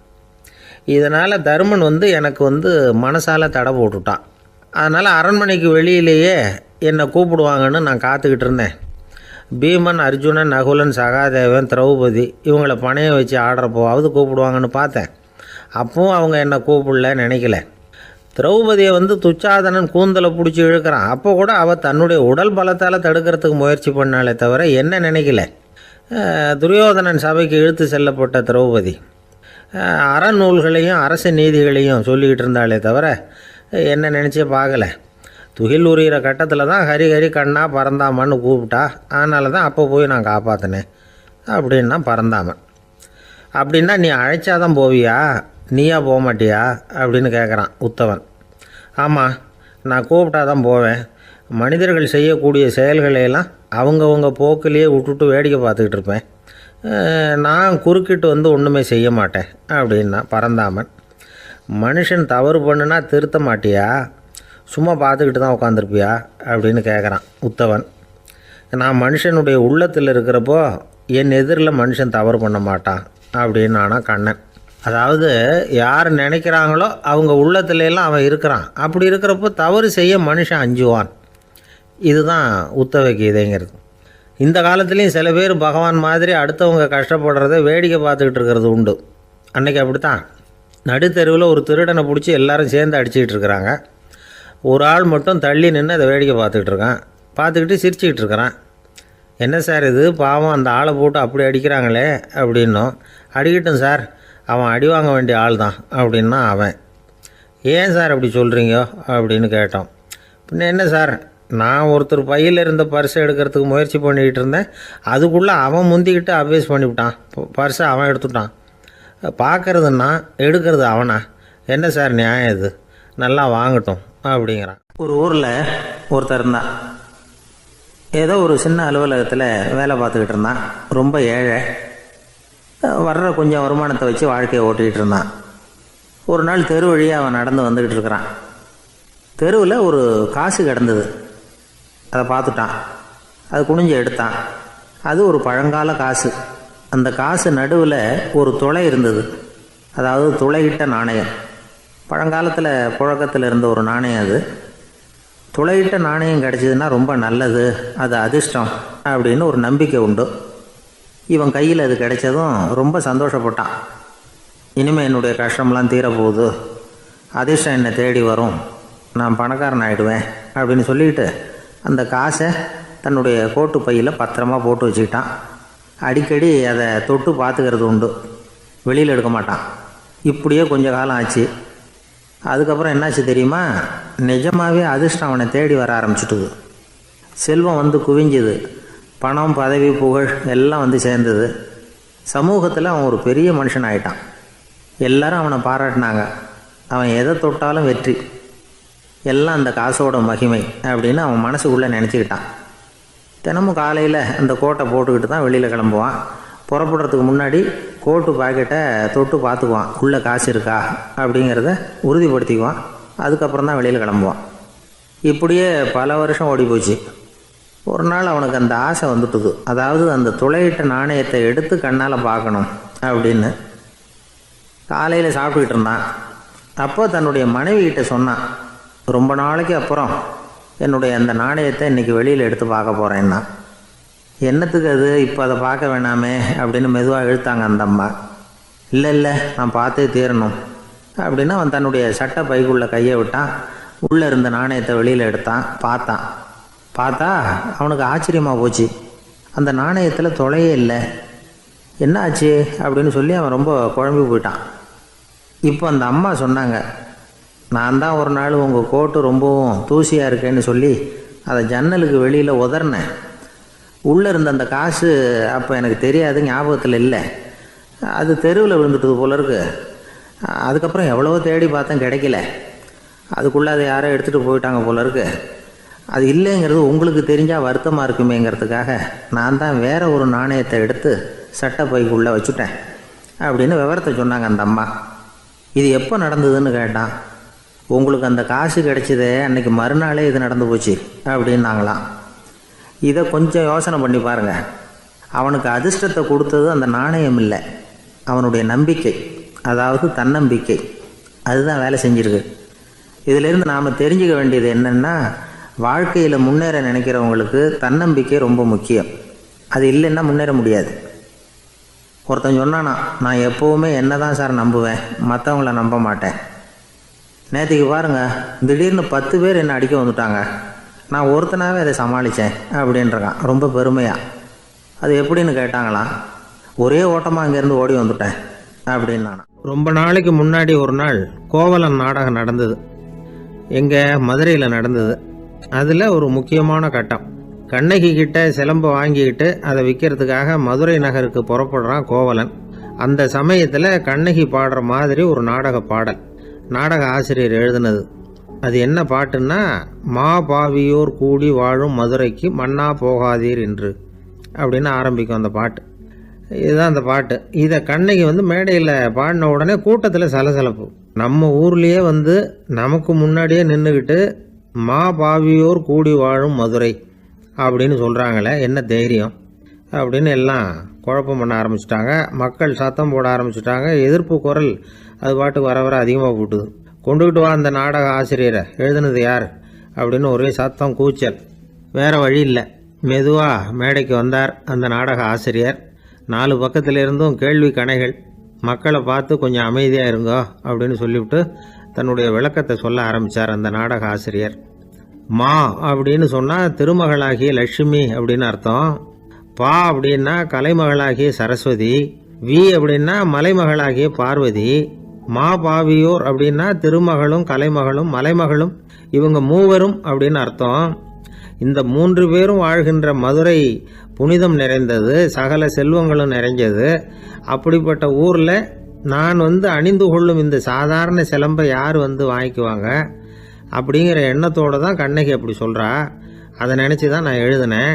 ஆகவே மதுரையை ரொம்ப சிரமப்படுத்தணும், ரொம்ப மோசமாக எழுதணும் அப்படிங்கிற எண்ணம்லாம் எனக்கு கிடையாது. பெருமைப்படுத்தணும்னு நினச்சி தான் அப்படி எழுதினேன் அப்படின்னு விளக்கம் கொடுத்தாராம். இந்த விளக்கத்தை கேட்டதும் எல்லாரும் ரொம்ப சமாதானம் ஆயிட்டாங்களாம். இப்படி விளக்கம் கொடுத்த அந்த நாடக ஆசிரியர் யார் தெரியுமா?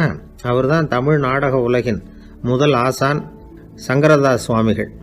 அவருக்கு நகைச்சுவை உணர்வும் அதிகம். 1920ஆம் ஆண்டு திருநெல்வேலியில் அவர் தங்கியிருக்கிறார் நாடகம் நடத்துறதுக்காக. அவர் தங்கியிருந்த வீட்டில் கொசு மூட்டைப்பூச்சி அதிகமாக இருந்திருக்கு. அவரால் தூங்கவே முடியல.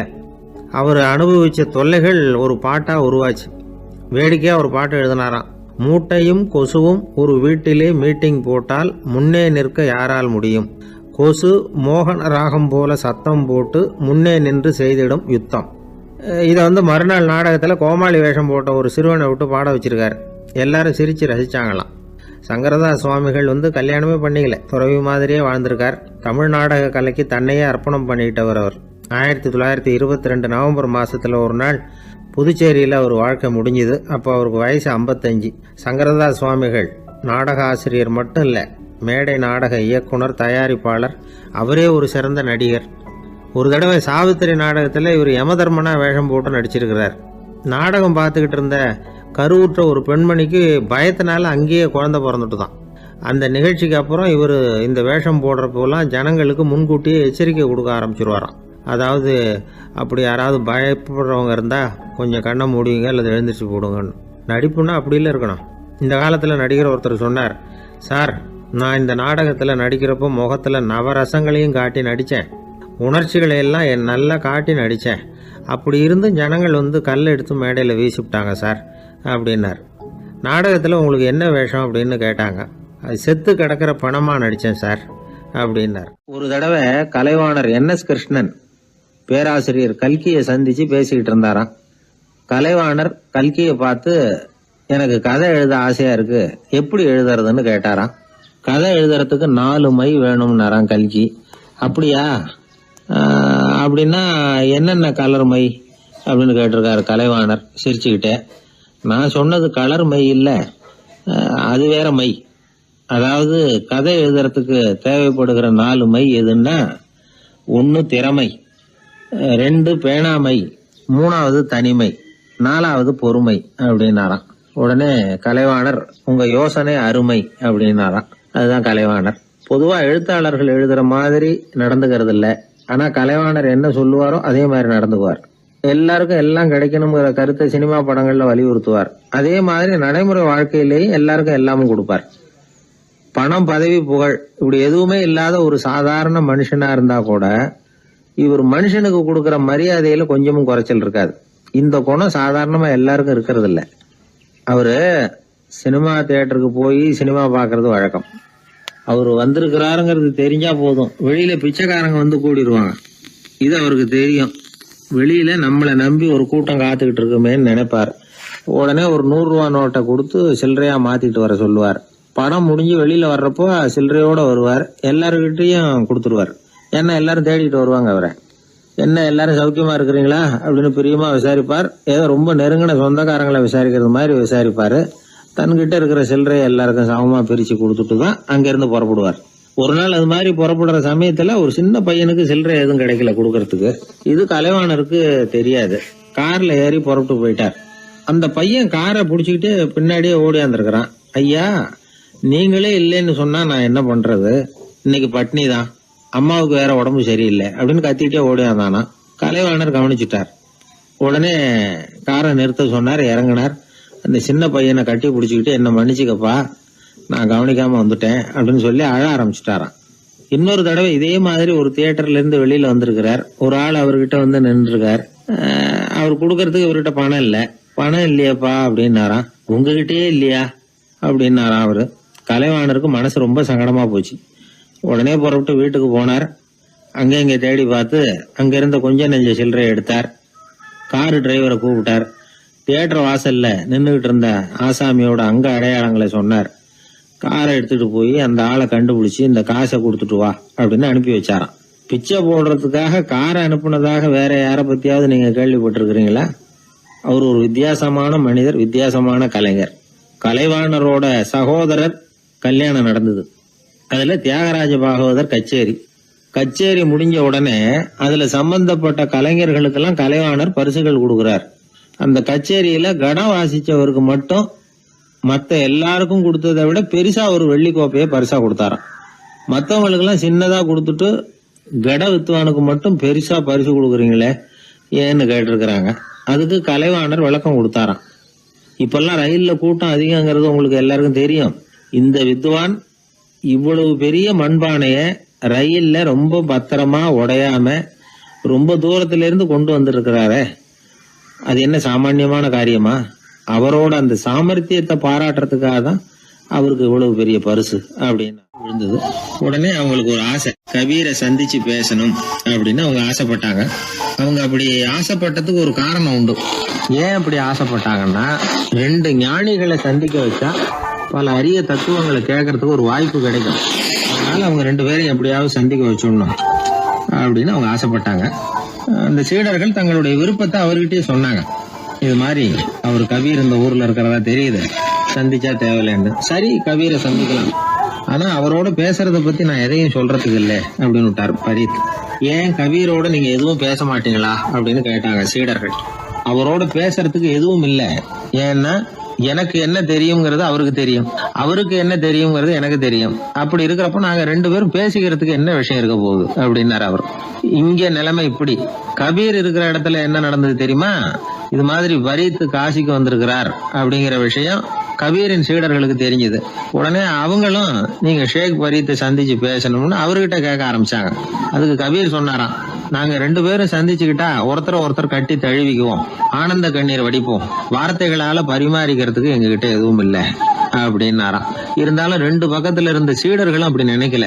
எப்படியும் இவங்க சந்திச்சுக்கிட்டா கொஞ்சமாவது பேசாம இருக்க முடியாது, ஏதாவது பேசிக்குவாங்க அப்படின்னு நினைச்சாங்க. அதனால தொடர்ந்து வற்புறுத்தினாங்க.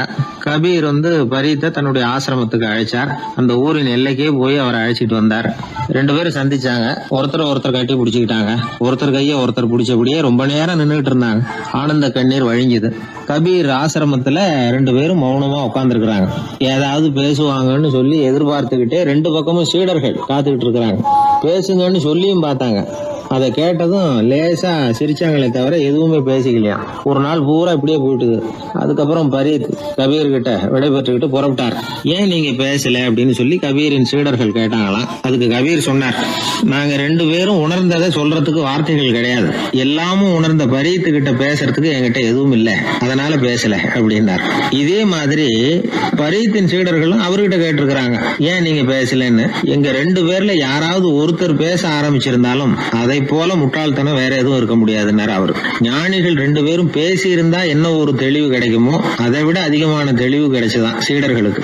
உண்மையின் வடிவமான பரம்பொருள் பேசப்பட வேண்டிய ஒன்றல்ல, அது உணரப்பட வேண்டிய ஒன்று அப்படிங்கறத அவங்க புரிஞ்சுக்கிட்டாங்களாம். ஒரு கணவனும் மனைவியும் ரொம்ப நாள் ஒருத்தர் பிரிஞ்சிருந்தாங்க. பல வருஷங்களுக்கு அப்புறம் அவங்க சந்திச்சாங்க. சந்திச்ச உடனே ஏதாவது பேசலாம்ல, பேசல. 2 பேருமே மௌனமா இருந்தாங்க. இந்த ஞானிகள் மாதிரி ஒருத்தர் ஆர்வமா பாத்துக்கிட்டாங்க, அவ்வளவுதான். அந்த கணவனை தனியா கூப்பிட்டுக்கிட்டு போய் ஒருத்தர் விசாரிச்சார். ஏன்பா இவ்வளவு நாள் கழிச்சு சந்திக்கிறீங்க, நீயாவது முதல்ல வாயை திறக்கப்படாதான்னார். அதுக்கு அவர் சொன்னார், ஏற்கனவே நான் வாயை திறந்ததுனால தானே சார் இவ்வளவு காலமும் பிரிஞ்சு இருக்கிறது மாதிரி ஆச்சு, அதனால அவசரப்படாம பொறுமையா இருக்கிறேன் அப்படின்னாரா. அதனால பேச்சு பெருசுதான், இருந்தாலும் மௌனம் அதை விட பெரியது அப்படிங்கறத ஒரு வாழ்வியல் உண்மையாக நாம புரிஞ்சுக்கணும். ஒருத்தர் முகத்தை தொங்க போட்டுக்கிட்டு ஒரு மாதிரியாக வந்தார். என்ன விஷயம்னு விசாரித்தேன். என்னுடைய நண்பன் ஒருத்தங்கிட்ட கருத்து வேறுபாடு, இனிமேல் நமக்குள்ளே எந்த சம்மந்தமும் வேணாம்னு நட்பை முறிச்சிட்டு வந்துட்டேன்னா. நண்பர்கள்னு இருந்தால் கருத்து வேறுபாடு வரத்தான் செய்யும்னு. கருத்து வேறுபாடு வராமல் இருக்கிறதுக்கு ஏதாவது வழி உண்டா அப்படின்னு கேட்டாங்க. அதை பற்றி நிபுணர்கள் சில யோசனைகளை சொல்லியிருக்கிறாங்கன்னு. முதல் விஷயம் என்னென்னா, உங்கள் நண்பனுக்கு ஒரு செய்தி சொல்லணும்னா அதை நீங்களே நேரடியாக சொல்லுங்கள், அல்லது உங்கள் கைப்பட கடிதம் எழுதுங்க. அதாவது நேரடி தொடர்பு முக்கியம். அதை விட்டுட்டு இன்னொருத்தர் மூலமாக நண்பர்களுக்கு செய்தி அனுப்புனா நீங்கள் சொல்கிற செய்தி அப்படியே போய் சேராது, அது சேதமாயிடும். கூட்டி குறைச்சி சொல்லிவிடுவாங்க, அது குழப்பத்தில் கொண்டாந்து விட்டுரும். இது ஒரு யோசனை. ரெண்டாவது யோசனை என்னென்னா, நீங்கள் ஒரு நல்ல காரியத்தை செய்யும் பொழுது உங்கள் நண்பரையும் சேர்த்துக்குங்க, அவருக்கும் அதில் ஒரு ஈடுபாட்டை உருவாக்குங்க. மூணாவது யோசனை, நம்ம பக்கத்தில் இருக்கிற நண்பர் மகிழ்ச்சி அடைகிற மாதிரி ஏதாவது செய்யணும். சின்ன சின்ன செயல்களாக இருந்தாலும் பரவாயில்ல, அவர் நமக்கு எதுவும் செய்யலையே, நாம் எதுக்கு செய்யணும் அப்படின்னு நினச்சிக்கிட்டு இருக்கக்கூடாது. நாலாவது யோசனை என்னென்னா, உங்களுக்கு ஒரு பிரச்சனையா அல்லது உங்கள் நண்பருக்கு ஒரு பிரச்சனையா, எதுவாக இருந்தாலும் 2 பேரும் சேர்ந்து உட்காந்து ஆலோசனை பண்ணுங்கள். நம்ம யோசனையும் கேட்கப்படுதே அப்படிங்கிற நினைப்பே அவருக்கு ஒரு மன நிறைவை உண்டாக்குமா. 5வது யோசனை, உங்கள் நண்பர் ஏதோ ஒரு காரியத்தை செய்கிறார், நீங்கள் உடனே அவசரப்பட்டு நீ செய்கிறது தப்புன்னு தீர்ப்பு சொல்லக்கூடாது. அவர் அதை செய்யறதுக்கான நியாயங்கள் எவ்வளோ இருக்கும், அதை புரிஞ்சுக்கிறதுக்கு முயற்சி பண்ணணும். 6வது யோசனை, உங்கள் நண்பர் என்ன சொன்னாலும் அதை பொறுமையாக கேளுங்க. அவர் சொல்கிறத புரிஞ்சுக்கணும், அவர் சொல்ல விரும்புகிறத புரிஞ்சுக்கணும், அவர் சொல்ல முடியாமல் தவிக்கிறதையும் புரிஞ்சுக்கணும். இப்படி 3 விதமாகவும் அவரை புரிஞ்சுக்கிட்டு அதுக்கு தகுந்த மாதிரி செயல்படணும். 7வது யோசனை என்னென்னா, உங்கள் நண்பர் உங்ககிட்ட ஏதோ ஒரு கருத்தை சொல்கிறார், அது உங்களுக்கு பிடிக்கல, அதுக்காக உடனே நீ சொல்கிறது சரியில்லை, நான் ஒத்துக்க மாட்டேன் அப்படின்லாம் மறுத்துக்கிட்டு இருக்கக்கூடாது. அவர் சொல்கிறத கேட்கணும், பொறுமையாக சிந்திக்கணும், அதுக்கப்புறம் பதில் சொல்லணும். இப்படிலாம் நடந்துக்கிட்டால் நண்பர்களுக்குள்ள கருத்து வேறுபாடு வர்றதுக்கு வாய்ப்பே இருக்காது அப்படின்னு வல்லுநர்கள் தொகுத்து சொல்லியிருக்கிறாங்க இந்த யோசனைகளை. எனக்கு தெரிஞ்ச சில நண்பர்கள் உண்டு, அவங்களுக்குள்ளேயும் கருத்து வேறுபாடுகள் வராமல் இருக்கிறதுக்கு சில நுட்பங்களை கையாளுறது உண்டு. ஒருத்தர் சொன்னார், அந்த டாக்டர் சின்ன வயசுலேருந்து என் கூட பழகினவர், நாங்கள் 2 பேரும் இணை பிரியாத நண்பர்கள், இருந்தாலும் எனக்கு உடம்பு சரியில்லைன்னா நான் அவர்கிட்ட வைத்தியம் பார்த்துக்க மாட்டேன் அப்படின்னார் ஒருத்தர். ஏன் அப்படின்னு கேட்டேன். எங்கள் நட்பு கெட்டுப்படக்கூடாது இல்லையா, அதனால தான் அப்படின்னாரு இவர். எதிர்காலத்தை நினச்சா எனக்கு ரொம்ப பயமாக இருக்குது சார் அப்படின்னு சொல்கிறவங்க நிறைய பேர் இருக்கிறாங்க. அதாவது பயப்படாத மனிதர்கள்னு யாருமே கிடையாது. ஒவ்வொருத்தருக்கும் ஒவ்வொரு விதமான பயம் இருந்தாலும் ஒட்டுமொத்தமாக பார்க்குறப்போ மனிதனுக்கு 6 விதமான பய உணர்வுகள் வரலாம் அப்படின்னு பெரியவங்க சொல்கிறாங்க. எல்லா விதமான பயமும் இந்த 6 வகைக்குள்ள அடக்கம்.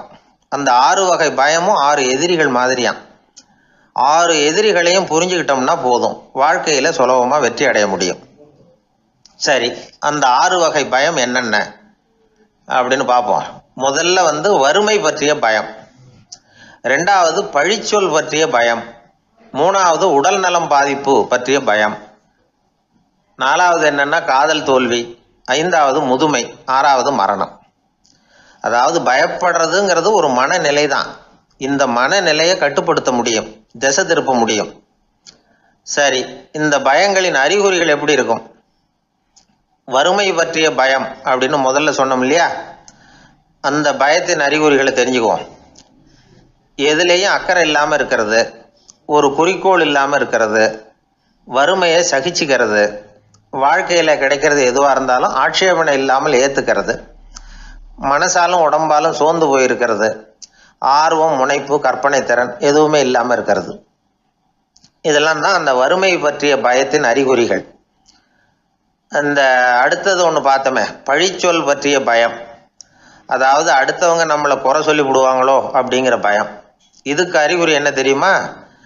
புதியவர்களை சந்திக்கிறதுக்கு பயப்படுறது, முடிவு எடுக்க முடியாமல் குழம்புறது, பிரச்சனைகளை தவிர்க்க விரும்புறது, தாழ்வு மனப்பான்மை, வரவுக்கு மீறி செலவு செஞ்சு இமேஜை உயர்த்திக்கிறது, குறிக்கோள் இல்லாத வாழ்க்கை, இதெல்லாம் தான் அதுக்கு அறிகுறிகள்.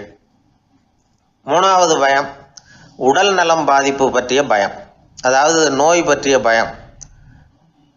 ஒரு உண்மை என்ன தெரியுமா? டாக்டரை சந்திக்கிற மனிதர்களில் 75% பேர் தங்களுக்கு நோய் வந்துட்டுதுங்கிற கற்பனையில் இருக்கிறவங்களாம். நிஜமாவே நோய் கிடையாது அவங்களுக்கு. இந்த பயத்தின் அறிகுறிகள் என்னென்னா, வியாதிக்கான அறிகுறிகள் தன்னிடம் இருக்கிறதாக நினச்சிக்கிறது, எந்த நேரமும் வியாதியை பற்றியே பேசி பேசி மனசை அங்கேயே வச்சிருக்கிறது, நோய் சம்பந்தமான செய்திகளை படித்து நமக்கு இப்படி ஆயிடுமோ அப்படின்னு வேதனைப்படுறது, இதெல்லாம் தான் அதுக்கு அறிகுறிகள். 4வது பயம் காதல் தோல்வி.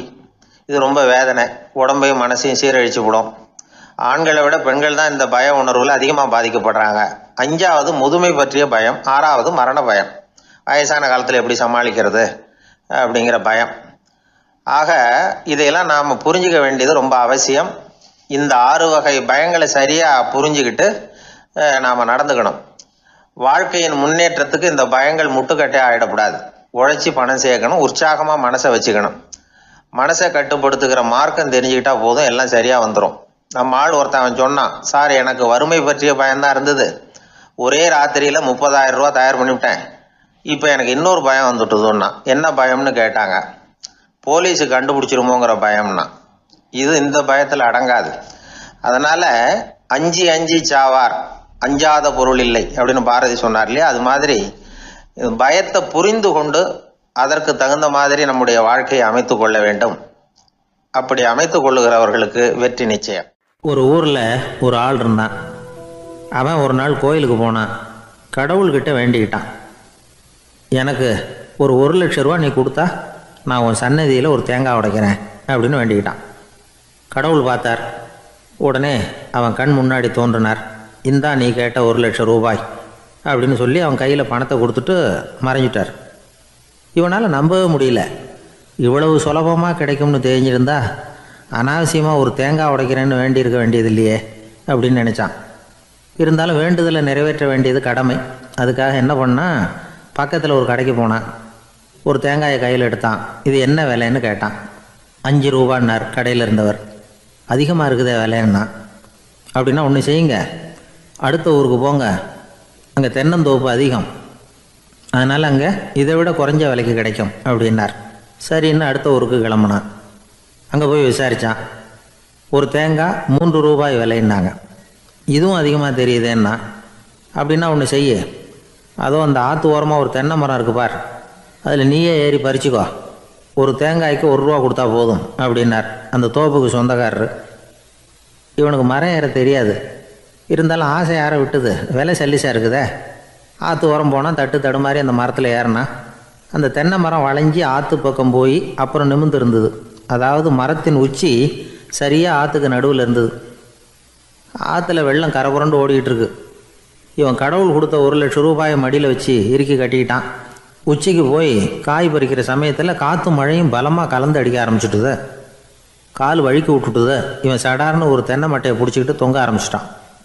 கீழே பயங்கரமான வெள்ளம், மடியில் 1,00,000 ரூபா பணம், என்ன செய்கிறதுன்னு தவிக்கிறான். இந்த சமயம் கரையில் ஒரு யானை பாகன் யானையை குளிப்பாட்டிக்கிட்டு இருக்கிறான். அது அவன் கண்ணில் பட்டது. ஐயா ஒரு உதவின்னு கத்துனான். அவன் என்ன செய்யணும்னு கேட்டான். உன் யானையை மெதுவாக இங்கே அழைச்சிட்டு வா, எனக்கு நேராக கீழே நிறுத்து, என் காலை பிடிச்சி மெதுவாக கீழே இறக்கி விட்டுரு, என் மடியில் இருக்கிற பணத்தில் உனக்கு 10,000 ரூபா தரேன் அப்படின்னா. அவன் பார்த்தான். காலை கையை பிடிச்சா கூட எவனும் இந்த காலத்தில் 10 ரூபாய்க்கு மேலே தரமாட்டேங்கிறான், இவன் காலை பிடிச்சா 10,000 தர்றேங்கிறான் அப்படின்னு யோசனை பண்ணான். உடனே யானையை கொண்டுட்டு போனான். அவனுக்கு நேராக கீழே நிறுத்தினான். அவன் காலை பிடிச்சான். அவ்வளவுதான். அந்த நேரம் பார்த்து யானை மெதுவாக நடந்து அப்பால் போட்டுது. இப்போ யானை பாகன் அவன் காலை கெட்டியாக பிடிச்சிக்கிட்டு தொங்குறான். பரிதாபமாக மேலே பார்க்குறான். அவன் மட்டையை பிடிச்சிக்கிட்டு தொங்குறான்.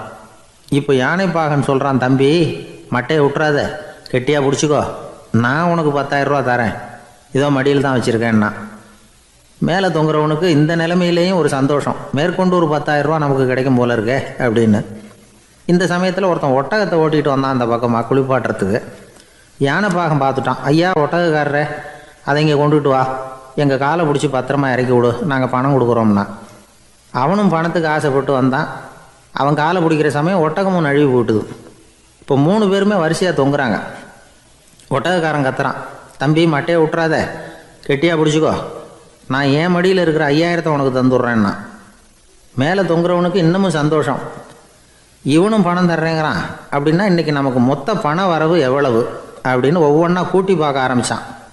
மனக்கணக்கு சரியாக வரல. அதனால் அப்படியே விரலை விட்டு எண்ண ஆரம்பித்தான். அவ்வளவுதான், மட்டையை விட்டுட்டு கை நழுவி வந்துட்டுது. 3 பேரும் பொத்துன்னு ஆற்றுல விழுந்தாங்க. படாத பாடுபட்டு தட்டு தடுமாறி கரைக்கு வந்து சேர்ந்தாங்க. 3 பேர் மடியில் இருந்த பணமும் ஆற்றோட போட்டுது. பேராசை பெருநஷ்டம் அப்படின்னு ஒரு பழமொழி இருக்குல்ல, அதை விளக்கறதுக்காக சொல்லப்பட்ட கதை இது. இந்த காலத்தில் ஒருத்தர் ஒரு நீச்சல் குளத்தில் நீச்சல் அடிச்சுக்கிட்டு இருக்கிறார். காவலுக்கு இருந்தவர் அதை கவனிச்சுட்டார். கரையிலேருந்து சத்தம் போட்டாராம், இதோ பாருங்க, இங்கே ராத்திரி 8 மணிக்கு மேலே நீச்சல் அடிக்கிறது சட்டப்படி குற்றம், அதுக்கு அனுமதி கிடையாது, தெரியாதா உங்களுக்கு அப்படின்னாராம். இதுக்கு அவர், ஐயையோ நான் நீச்சல் அடிக்க வந்தவன் இல்லைங்க, சும்மா சுற்றி பார்க்க வந்தவன், தடுமாறி குளத்தில் விழுந்துட்டேன், நீச்சல் தெரியாது, அதனால் தத்தளிச்சுக்கிட்டு இருக்கிறேன் அப்படின்னு கத்துனாராம். கரையில் இருந்தவர் பார்த்தார், ஓ அப்படின்னா சரி, அதுக்கு ஒன்றும் தடையில்லை அப்படின்னு சொல்லிவிட்டு அவர் பாட்டுக்கு நடந்து போயிட்டாராம். காசியில் இருக்கிற கடவுள் காசி விஸ்வநாதர், அங்கே இருக்கிற தேவி காசி விசாலாட்சி. இவங்க 2 பேரும் ஒரு நாள் பேசிக்கிட்டு இருந்தப்போ கடவுள் சொன்னார், இந்த மனிதர்களை நாம் ரொம்பவும் நம்பிக்கையோடு தான் படைச்சிருக்கிறோம், இருந்தாலும் அவங்களுக்கு தான் நம்பிக்கை இல்லை, எதுலேயும் ஒரு உண்மையான நம்பிக்கை இல்லாமல் வாழ்ந்துக்கிட்டு இருக்கிறாங்க அப்படின்னார். என்ன அப்படி சொல்கிறீங்க? அதை பாருங்கள், எவ்வளவு பேர் காசியை தேடிட்டு வந்து கங்கையில் குளிச்சுக்கிட்டு இருக்கிறாங்க, அவங்களெலாம் நம்பிக்கை இல்லைன்னா இவ்வளவு தூரம் தேடிட்டு வந்து இங்கே குளிப்பாங்களா அப்படின்னு நாங்கள் தேவி. சரி, அதை சோதித்து பார்க்கலாம் அப்படின்னு 2 பேரும் முடிவு பண்ணிக்கிட்டாங்க. உடனே ஒரு திட்டம் போட்டாங்க. அது எப்படின்னா, நாம் 2 பேருமே பக்தர்கள் மாதிரி உருவத்தை மாற்றிக்கிட்டு கங்கை கரைக்கு போக வேண்டியது. நான் வந்து கங்கையில் இறங்கி குளிக்கிறேன், கொஞ்ச நேரத்தில் சுழலில் மாட்டிக்கிட்டது மாதிரி நடிக்கிறேன், நீ உடனே கரையிலேருந்து சத்தம் போடும், என்னோடய வீட்டுக்காரரை யாராவது காப்பாற்றுங்களேன்னு சத்தம் போடும். அதோடு இன்னொன்று சொல்லு, யாராவது ஒரு புண்ணிய ஆத்மா அவர்கிட்ட போய் அவருடைய முடியை பிடிச்சி இழுக்கணும், அப்படி ஒரு சாபம் இருக்குது எங்களுக்கு. புண்ணிய ஆத்மா, அதாவது எந்த பாவமும் செய்யாத இல்லாத ஒருத்தர் தான் அவரை காப்பாற்ற முடியும். அப்படிப்பட்டவங்க யாராவது வெள்ளத்தில் குதிச்சு என்னுடைய கணவரை காப்பாற்றுங்கோ அப்படின்னு நீ சத்தம் போடு, கூச்சல் போடு, என்ன நடக்குதுன்னு பார்க்கலாம் அப்படின்னார் கடவுள். சரின்னு சொல்லி 2 பேருமா சாதாரண பக்தர்கள் மாதிரி கங்கை கரைக்கு வந்து சேர்ந்தாங்க. அவர் இறங்கி குளித்தார். திட்டம் போட்டது மாதிரியே சுழலில் மாட்டிக்கிட்டது மாதிரி கத்துனார். கரையில் இருந்த அந்த அம்மா, ஐயோ என் கணவரை காப்பாற்றுங்களேன், யாராவது காப்பாற்றுங்களேன்னு கத்துனாங்க. பல பேர் ஓடி வந்தாங்க. உடனே இவங்க, பாவம் இல்லாத புண்ணிய ஆத்மா ஒருத்தரால் தான் என்னுடைய கணவர் காப்பாற்றப்படணுங்கிறது விதி, அப்படி ஒரு சாபம் இருக்குது, அதனால் புண்ணிய ஆத்மா யாராவது அவர்கிட்ட போய் அவர் முடியை பிடிச்சி தூக்குனா அவரை காப்பாற்றி விடலாம் அப்படின்னாங்க. இவங்க இப்படி சொன்னதும் எல்லாரும் திகைச்சு போய் நின்றுட்டாங்க. ஒவ்வொருத்தருக்கும் அவங்க செஞ்ச பாவம்லாம் ஒவ்வொன்றா ஞாபகத்துக்கு வர ஆரம்பிச்சுட்டுது. சரி, இதுக்கு நாம் லாயக்கு இல்லை அப்படின்னு சொல்லி ஒதுங்கி போக ஆரம்பிச்சிட்டாங்க எல்லாம். இந்த சமயத்தில் யாரோ ஒருத்தர் வேகமாக ஓடி வந்தார், ஆற்றுல குதித்தார், அவர்கிட்ட போனார், முடியை பிடிச்சார், தூக்குனார், அவரை காப்பாற்றி கரைக்கு கொண்டுட்டு வந்துட்டார். அப்படி காப்பாற்றின அந்த ஆளை இவங்க 2 பேரும் தனியாக கூப்பிட்டுக்கிட்டு ஒரு மண்டபத்துக்கு வந்துட்டாங்க. வந்து விசாரிக்கிறாங்க, நீ யாரப்பா அப்படின்னு கேட்குறாங்க. ஏதும் தெரியாத மாதிரி, நான் இந்த ஊர் அன்ன சத்திரத்தில் வேலை செய்கிற ஒரு சமையல்காரன் அப்படிங்கிறார். நீ வந்து கங்கையில் குளிக்கிறது உண்டான்னு கேட்டிருக்காங்க. நான் இந்த ஊர்லேயே தான் இருக்கிறேன், இருந்தாலும் தினமும் கங்கையில் குளிக்கிறதில்ல, எப்பாவது ஒரு நாள் அங்கே குளிப்பேன் அப்படின்னார். கங்கையில் மூழ்கி எழுந்திரிச்சா பாவமெல்லாம் தொலையும்னு சொல்கிறாங்க. அப்படி இருக்கிறப்போ அங்கே இன்றைக்கி கங்கையில் குளிச்சுக்கிட்டு இருக்கிறவங்கெல்லாம் தங்களை வந்து புண்ணிய ஆத்மாவா நினைக்கல. கங்கையில் குளிக்காத நீ உன்னை வந்து புண்ணிய ஆத்மாவா நினச்சி என்னை காப்பாற்ற வந்திருக்கிற, அது எப்படி அப்படின்னு கேட்டார். அதுக்கு அந்த ஆள் சொல்கிறான், கங்கையில் குதித்ததுக்கு அப்புறம் தானே உங்களை காப்பாற்ற போகிறோம், அப்படி குதிக்கும் பொழுது என்னுடைய பாவமெல்லாம் போயிருக்கும்ல, நான் புண்ணிய ஆத்மாவாக ஆயிருப்பேனே, அதனால தான் துணிஞ்சு வந்து உங்களை காப்பாற்றினேன் அப்படின்னா. கடவுளும் தேவியும் அவனுக்கு வந்து காட்சி கொடுத்தாங்களாம். இப்படி ஒரு கதை உண்டு. அதாவது கங்கையில் குளிச்சுக்கிட்டு இருக்கிறவங்களுக்கே தங்களுடைய பாவம் போகுங்கிற நம்பிக்கை பரிபூர்ணமாக இல்லை, குளிக்காத ஒருத்தனுக்கு அந்த நம்பிக்கை இருந்தது. அதனால் அவனால் கடவுளை பார்க்க முடிஞ்சது. கடவுளை வந்து நாமளும் பார்க்க முடியுமா முடியாதா அப்படிங்கிற குழப்பம்லாம் நமக்கு வேண்டியதில்லை. நம்பிக்கையோடு வாழணுங்கிற உண்மையை மட்டும் இந்த கதையிலேருந்து புரிஞ்சுக்கிட்டால் போதும். ஏன்னா இந்த கதையை கேட்டுட்டு ஒரு நண்பன் குதர்க்கமாக ஒரு கேள்வி கேட்டான். ஏன் சார், கங்கையில் குளித்தா பாவம் போயிடும்னு சொல்கிறீங்களே, நான் எனக்கு வேண்டாத ஒருத்தனை அழைச்சிட்டு போய் கங்கையிலேயே தள்ளி விட்டுட்டு அதுக்கப்புறம் அங்கேயே முழுக்க போட்டுட்டு நான் செஞ்ச பாவத்தை வந்து அதுலேயே கழுவி விட்டுட்டு மறுபடியும் உங்ககிட்ட வந்துடுறேன்னு வச்சுக்கோங்க. நீங்கள் என்னை வந்து புண்ணிய ஆத்மான்னு ஏற்றுக்குவீங்களா அப்படிங்கிறான். ஆள் கொஞ்சம் அசந்தான் நம்மளே அங்கே அழைச்சிட்டு போனாலும் போயிடுவோம். ஒரு பெரியவர் உட்கார்ந்துருக்கிறார். அவரை சுற்றி அவருடைய தோழர்கள் உட்கார்ந்துருக்கிறாங்க. ஏதோ ஒரு முக்கியமான செய்தியை அவர் வந்து அவங்களுக்கு சொல்லிக்கிட்டு இருக்கிறார். அவங்களும் ஆர்வமாக கேட்டுக்கிட்டு இருக்கிறாங்க. இந்த சமயத்தில் யாரோ ஒரு ஆள் வேகமாக அங்கே வர்றார். வர்ற வேகத்திலேயே எனக்கு ஏதாவது உதவி செய்யுங்க அப்படின்னு கேட்டுக்கிட்டே வர்றார். கேட்கறது உதவி, ஆனால் குரல் வந்து மிரட்டுறது மாதிரி இருக்குது, அதட்டி கேட்கறது மாதிரி இருக்குது. இதை கேட்டதும் அந்த பெரியவர் ஆத்திரப்படலை, ஆனால் அவரை சுற்றி இருந்தவங்க ஆத்திரப்பட்டாங்க. இதை பெரியவர் கவனித்தார். கொஞ்சம் அமைதியாக இருங்கன்னார். வந்தவரை கூப்பிட்டார். அவருக்கு சில பொருள்களை கொடுத்தார். என்னங்க இப்போ உங்களுக்கு மகிழ்ச்சி தானே அப்படின்னார். ஆ அப்படின்னு அலட்சியமாக அவர் சொல்கிறார். நான் உங்களை நல்ல முறையில் நடத்தினேன்னா அப்படின்னு கேட்குறாரு அவர் மறுபடியும். அதெல்லாம் ஒன்றும் இல்லை அப்படின்னு சொல்லி அவர் சொல்லிகிட்டு இருக்கிறாரு. குரலில் வந்து கடுமை குறையில. சுற்றி இருந்தவங்களால இதை பொறுத்துக்க முடியல. கோபத்தோடு அவரை நோக்கி நெருங்க ஆரம்பித்தாங்க. பெரியவர் அவங்களையெல்லாம் தடுத்து நிறுத்தினார். வந்தவரை வாங்க என்னோட அப்படின்னு சொல்லி அழைச்சிட்டு போனார். வீட்டுக்கு போனார். அங்கே போனதும் இன்னும் சில பொருள்களை எடுத்து அவர்கிட்ட கொடுத்தார். இப்போ திருப்தி தானே, நான் உங்ககிட்ட நல்ல முறையில் நடந்துக்கிட்டேனா அப்படின்னார். அவர் முகம் இப்போ தான் கொஞ்சம் மலர்ந்தது. ரொம்ப நன்றி, இறைவன் வந்து உங்கள் குடும்பத்துக்கு எல்லா நன்மைகளையும் செய்வான் அப்படின்னு சொன்னார். இதே வார்த்தைகளை என்னுடைய தோழர்கள்கிட்டே வந்து சொல்லிட்டீங்கன்னா அவங்க கோபம் தணிஞ்சிரும், வர முடியுமான்னார். கண்டிப்பாக வர்றேன் அப்படின்னாரு. மறுநாள் காலையில் அந்த இடத்துக்கு வந்தார். அதே மாதிரி சொல்லிவிட்டு அவர் போயிட்டார். தோழர்கள்லாம் ரொம்ப வியப்போடு பெரியவரை பார்த்தாங்க. அந்த பெரியவர் தான் நபிகள் நாயகம். அவர் சொன்னார், ஒருத்தன் ரொம்ப ஆசையாக ஒரு ஒட்டகத்தை வளர்த்துக்கிட்டு வந்தான். ஒரு நாள் அந்த ஒட்டகம் வந்து கயத்தை அறுத்துக்கிட்டு ஓடி போயிட்டுது. அக்கம் பக்கத்தில் இருக்கிறவங்கெல்லாம் அந்த ஒட்டகத்தை பிடிக்கிறதுக்கு முயற்சி பண்ணாங்க. அதை துரத்திக்கிட்டு ஓடினாங்க. ஒட்டகம் வந்து தாறுமாறாக ஓட ஆரம்பிச்சிது.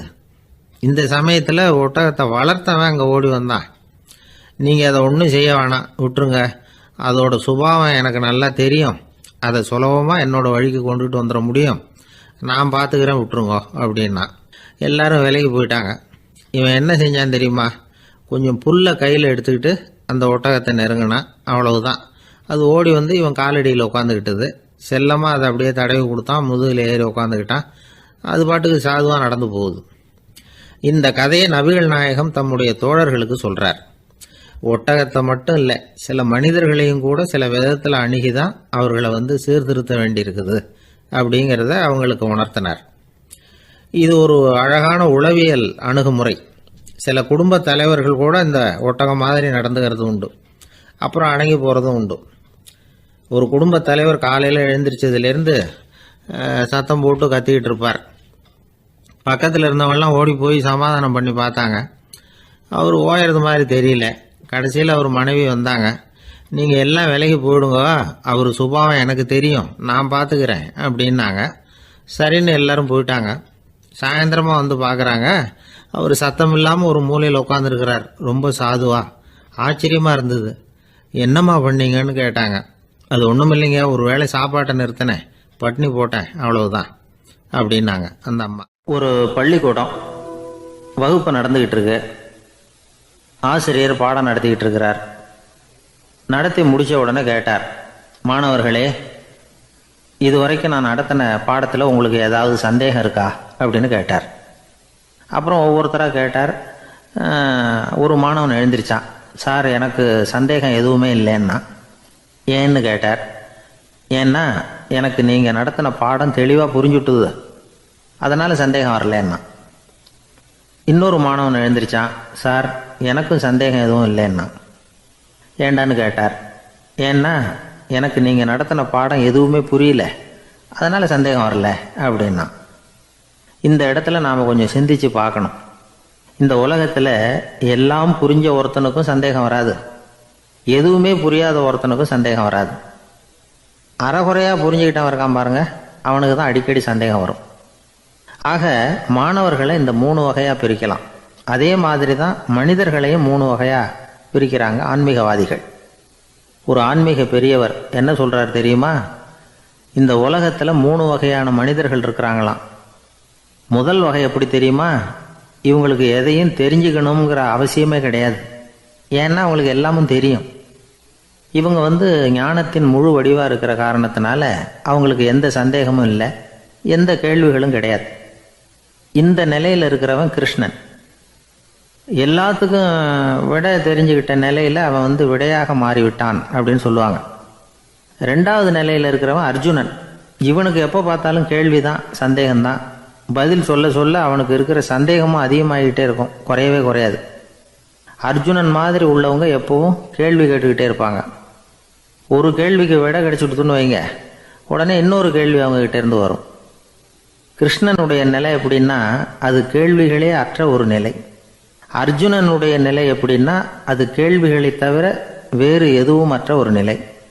இவங்களை தவிர இன்னொரு ஆள் இருக்கிறான், அவனுக்கும் கேள்விகள் அற்ற ஒரு நிலை தான். அவன் யாருன்னா துரியோதனன். இவனுக்கு தெரிஞ்சுக்கணுங்கிற எண்ணமே சுத்தமாக கிடையாது. ஆவலே இல்லைங்கிறதுனால அதை புரிஞ்சுக்கணுங்கிற அவசியமும் இல்லை. அதனால் அவனுக்கு கேள்விகள் அற்ற ஒரு நிலையில் அவன் இருந்துக்கிட்டு இருக்கிறான். எல்லா பதிலும் தெரிந்து கொண்ட நிலையில் கிருஷ்ணனும் கேள்விகள் அற்ற நிலையில் இருக்கிறான். தெரிஞ்சுக்கணுங்கிற ஆவலே இல்லாத துரியோதனனும் கேள்விகள் அற்ற நிலையிலே இருக்கிறான். இப்படியும் இல்லாமல் அப்படியும் இல்லாமல் ரெண்டும் கட்டான நிலையில் இருக்கிறானே, அவன் தான் அர்ஜுனன். அதனால் பெரியவங்கள்லாம் என்ன சொல்கிறாங்கன்னா, இந்த உலகத்தில் அர்ஜுனன்களாக இருக்கிறவங்க ஒன்று துரியோதனனாக மாறிடணும், இல்லைன்னா கிருஷ்ணனாக மாறிடணும். இதை தவிர வேறு வாய்ப்பு இல்லை. துரியோதனன் மாதிரி உள்ளது விலங்கு நிலை, கிருஷ்ணன் மாதிரி உள்ளது தெய்வ நிலை. அர்ஜுனன் விலங்காவும் ஆக முடியல, தெய்வமாகவும் ஆக முடியல. இப்படி ரெண்டும் கெட்டானா இருக்கிற வரைக்கும் இந்த கேள்விகளும் பிரச்சனைகளும் இருந்துக்கிட்டே தான் இருக்கும். இதுதான் பெரியவர்கள் சொல்லுகிற அனுபவ உண்மை. ஒரு ஆசிரியர் ரொம்பவும் விரிவாக விளக்கமாக பாடம் நடத்தின பிறகு, மாணவர்களே ஏதாவது சந்தேகம் இருந்தால் கேளுங்கன்னாராம். ஒரு மாணவன் எழுந்திரிச்சான். சார் எனக்கு ஒரு சந்தேகம்னா. என்னன்னு கேட்டார். இது வரைக்கும் என்ன பாடம் சார் நடத்துனீங்க அப்படின்னா அந்த பையன். ஒரு ஊர்ல ஒரு பெரியவர் இருந்தார். அவரு ஒரு கோடீஸ்வரர். நிறைய நல்ல காரியங்கள்லாம் செஞ்சுக்கிட்டு இருந்தார். அவரை தேடி நிறைய பேர் வருவாங்க. இவரும் தன்னால முடிஞ்ச உதவியை அவங்களுக்கு செய்வார். ஒரு சமயம் 3 பிச்சைக்காரர்கள் இவரை தேடி வந்தாங்க. ஏதாவது பொருள் உதவி பெறலாம்னு நினைச்சு 3 பேரும் ஒரே நேரத்துல வரல, தனித்தனியா வந்தாங்க. முதல் பிச்சைக்காரன் காலையில வந்தான். இவர் முன்னாடி நின்னான். ஐயா எனக்கு 5 ரூபா வேணும், தயவு பண்ணி கொடுங்க அப்படின்னு கேட்டான். இவன் இப்படி கேட்டது அவருக்கு கோபம் வந்துட்டுது. என்ன இது, நான் ஏதோ உங்ககிட்ட கடன் பட்டிருக்கிறது மாதிரியும் அதை திருப்பி கொடுன்னு கேட்கறது மாதிரியும் இருக்குது. இவ்வளவு அதிகாரத்தோட பிச்சை கேட்கிறேன், எவ்வளவு துணிச்சல் உனக்கு 5 ரூபாயெல்லாம் தர முடியாது, இந்த 2 ரூபா எடுத்துட்டு ஓடு அப்படின்னு சொல்லி ஒரு 2 ரூபாயை தூக்கி எறிஞ்சார். அவன் அதை எடுத்துக்கிட்டு அங்கிருந்து போயிட்டான். அடுத்தபடியா மத்தியானமே ஒரு பிச்சைக்காரன் வந்தான். இவன் எப்படி கேட்டான் தெரியுமா? ஐயா 10 நாளா ஒருவேளை உணவு கூட சாப்பிடல, தயவு பண்ணி எனக்கு உதவி பண்ணுங்கன்னா. உனக்கு எவ்வளவு வேணும்னு கேட்டார். நீங்களா பார்த்து எவ்வளவு கொடுத்தாலும் அது எனக்கு போதும்னா. இந்தா 10 ரூபா, இதை வச்சுக்கோ, ஏதாவது வாங்கி சாப்பிடுனார். அவன் அந்த 10 ரூபாய வாங்கிட்டு போயிட்டான். அதுக்கப்புறமா சாயந்தரமா 3வது பிச்சைக்காரன் வந்தான். இவன் கேட்ட விதம் எப்படி தெரியுமா? மகாராஜா, உங்களுடைய உயர்ந்த குணத்தை பத்தி நான் நிறைய கேள்விப்பட்டிருக்கிறேன், அதனால உங்களை பார்த்து தரிசனம் பண்ணிவிட்டு போகலாம்னு வந்தேன். அற வழியில வாழ்ந்து கொண்டிருக்கிற நீங்கள் தான் கண்கண்ட தெய்வம் அப்படின்னா. உடனே அந்த பெரியவர் என்ன சொன்னார் தெரியுமா? ஐயா தயவு பண்ணி உட்காருங்க, நீங்க ரொம்ப களைச்சு போய் வந்திருக்கிறீங்க, முதல்ல சாப்பிடுங்க, மற்றதெல்லாம் அப்புறம் பார்க்கலாம்னு சொல்லி அவனை உட்கார வச்சு சாப்பாடு போட்டார். அவன் சாப்பிட்டு முடிச்சான். அதுக்கப்புறம் இவர் கேட்டார், இப்ப சொல்லுங்க நான் என்ன பண்ணணும் உங்களுக்குன்னார். அந்த பிச்சைக்காரன் இந்த அன்புக்கு நெகிழ்ந்து, ஐயா பசியோட வந்தேன், அறுசுவை விருந்தே படைச்சுட்டீங்க, அது போதும், எனக்கு வேற எதுவும் தேவையில்லை, நீங்க என் பேர்ல காட்டுற அன்பை நான் எப்பவும் மறக்க மாட்டேன், உங்களுக்கு எல்லாம் நல்லபடியா நடக்கும், உங்களுக்கு ஒரு குறையும் வராதுன்னா. இவனுடைய பரிவான இந்த வார்த்தைகள் அவர் மனசை தொட்டுது. அவன் பேர்ல இருந்த அன்பு பல மடங்கு அதிகமாச்சு. அதோட விளைவு என்ன தெரியுமா? இதோ பாருப்பா, இனிமே நீ வெளியில எங்கேயும் போக வேணாம், இங்கேயே இருந்துருன்னார். தன்னுடைய பங்களாவுக்கு பக்கத்திலேயே அந்த ஆளுக்கு ஒரு வீடும் கட்டி கொடுத்தார். கடைசி வரைக்கும் அந்த ஆளை தனக்கு பக்கத்திலேயே வச்சுக்கிட்டார். இந்த கதையை சுவாமி சிவானந்தர் சொல்லியிருக்கிறார். இறைவன் அந்த கோடீஸ்வரன் மாதிரியான். அந்த 3 வகையான பிச்சைக்காரர்களும் 3 வகையான பக்தர்களாம். இன்றைக்கு உள்ள பக்தர்கள்லாம் இந்த 3 வகையில ஒரு வகையை சேர்ந்தவங்களா தான் இருப்பாங்க. முதல் வகை தான் அதிகமா இருக்கும், 3வது வகை ரொம்ப அபூர்வம். நம்ம ஊர் பக்கம் ஒரு பெரியவர் இருந்தார். அவர் செலவு பண்ண பயப்படுவார். 1 பைசா ஒருத்தருக்கு கொடுக்கறதுனால ரொம்ப யோசனை பண்ணுவார். இவரை தேடிட்டு ஒரு நாள் சில பிச்சைக்காரங்கள்லாம் வந்தாங்க.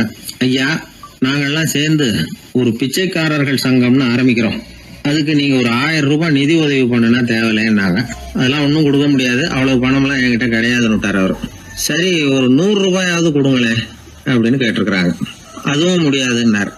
இவங்க இன்னமும் இறங்கி வந்தாங்க. சரி ஒரு 10 ரூபாயாவது கொடுங்க அப்படின்னு கேட்டு பார்த்தாங்க. அதெல்லாம் கிடையாதுன்னு ஒரே முடிவா சொல்றாரு அவரு. கடைசியா ஒரு 10 காசாவது கொடுங்க சார், வாங்கிட்டு போறோம் அப்படின்னு கேட்டார் ஒருத்தர் இந்த கும்பல்ல இருந்து. அது கூட என்கிட்ட கிடையாதுன்னு ரொம்ப துல்லியமா சொல்லிவிட்டார் அந்த பெரிய மனிதர். அதாவது எதுவுமே கொடுக்க முடியாது, நீங்க போயிட்டு வாங்க விட்டார். அப்ப இந்த கும்பல்ல இருந்து ஒருத்தர் சொன்னார், சரி நீங்க எதுவுமே தர முடியாதுங்கிறீங்க, அப்படின்னா ஒண்ணு செய்யுங்களேன்னாங்க. என்ன செய்யணும்னாரு. பேசாம நீங்களும் எங்க சங்கத்துல ஒரு மெம்பரா சேர்ந்துருங்க அப்படின்னாங்களாம். இப்படி இருக்கிற மனிதர்கள் அதிகம். அதனால இந்த 3 பிச்சைக்காரர்கள் அப்படிங்கிற இந்த கதையிலிருந்து நாம புரிந்து கொள்ள வேண்டியது, எப்படி பேசணும், எப்படி பக்தி செலுத்தணும், எப்படி இந்த உலகத்துல வாழணும் அப்படிங்கிற கருத்து பூராவும் இந்த அறவுரையிலிருந்து நாம புரிந்து கொள்ளலாம். ஒரு நண்பர் ஆனந்தமா சிகரெட் பிடிச்சிக்கிட்டு இருந்தார். இந்த பழக்கத்தை விட்டுவிடுங்களேன் அப்படின்னு சொல்லி பார்த்தோம். விட்டுடலாம்னு தான் பார்க்குறேன், ஆனால் முடியலையேன்னார். மனசு வச்சா எல்லாம் முடியும் அப்படின்னோம். அவர் கொஞ்ச நேரம் யோசனை பண்ணார். அப்புறம் சொன்னார், சரி சார், இதுதான் நான் பிடிக்கிற கடைசி சிகரெட் அப்படின்னு சொல்லி ரொம்ப அழுத்தமாக புகையை உள்ளுக்கு இழுத்தார். அதுக்கப்புறம் அந்த துண்டு சிகரெட்டை வீசி எறிஞ்சுட்டார். ஒருத்தர் இது மாதிரி தீர்மானம் பண்ணி தன்னுடைய கடைசி சிகரெட்டை தூக்கி எறிஞ்சுட்டாருன்னா அது ஒரு பெரிய விஷயம்தான். அதுக்கு பிறகு அவர் உடம்புல படிப்படியாக என்னென்ன மாற்றங்கள் நடக்கும் அப்படிங்கிறத பற்றி ஒரு விவர பட்டியலே வெளியிட்டிருக்கிறாங்க. அது என்ன விவரம் தெரியுமா? ஒருத்தர் புகைப்பிடிக்கிற பழக்கத்தை நிறுத்துறாருன்னு வச்சுங்க. அப்படி அவர் நிறுத்தின 20 நிமிடங்களுக்குள்ள உயர் ரத்த அழுத்தம், உடல் வெப்பம், நாடி துடிப்பு இதெல்லாம் சரியான நிலைமைக்கு வந்துடுதான். 8 மணி நேரத்துக்குள்ள இந்த ஸ்மோக்கர்ஸ் பிரீத் அப்படிங்கிற தன்மை மறைஞ்சிருதான். ரத்தத்தில் உள்ள கார்பன் மோனாக்சைடு அளவு குறையுதான், ஆக்சிஜன் அளவு கூடுதான், சரியான அளவுக்கு வந்துடுதான். ஒருத்தர் கடைசி சிகரெட்டை தூக்கி எறிஞ்சுட்டாருன்னா 24 மணி நேரத்துக்குள்ள மாரடைப்பு ஏற்படுறதுக்கான வாய்ப்பு குறைஞ்சுடுதான். 48 மணி நேரத்துக்குள்ள உணர்வு நரம்புகளின் முனைப்பகுதிகள் மறுபடியும் ஒன்று சேர்ந்துருதான். அதனால நாக்கு சுவை உணர்வு, மூக்கின் முகரும் சக்தி இதெல்லாம் மேம்படுதான், நல்ல நிலைமைக்கு வந்துடுதான். சிகரெட்டை நிறுத்தின 3 நாளுக்குள்ள மூச்சு விடுறது சுலபமாயிடுதான். இப்படி அவங்க பட்டியல் நிறைய சொல்றாங்க.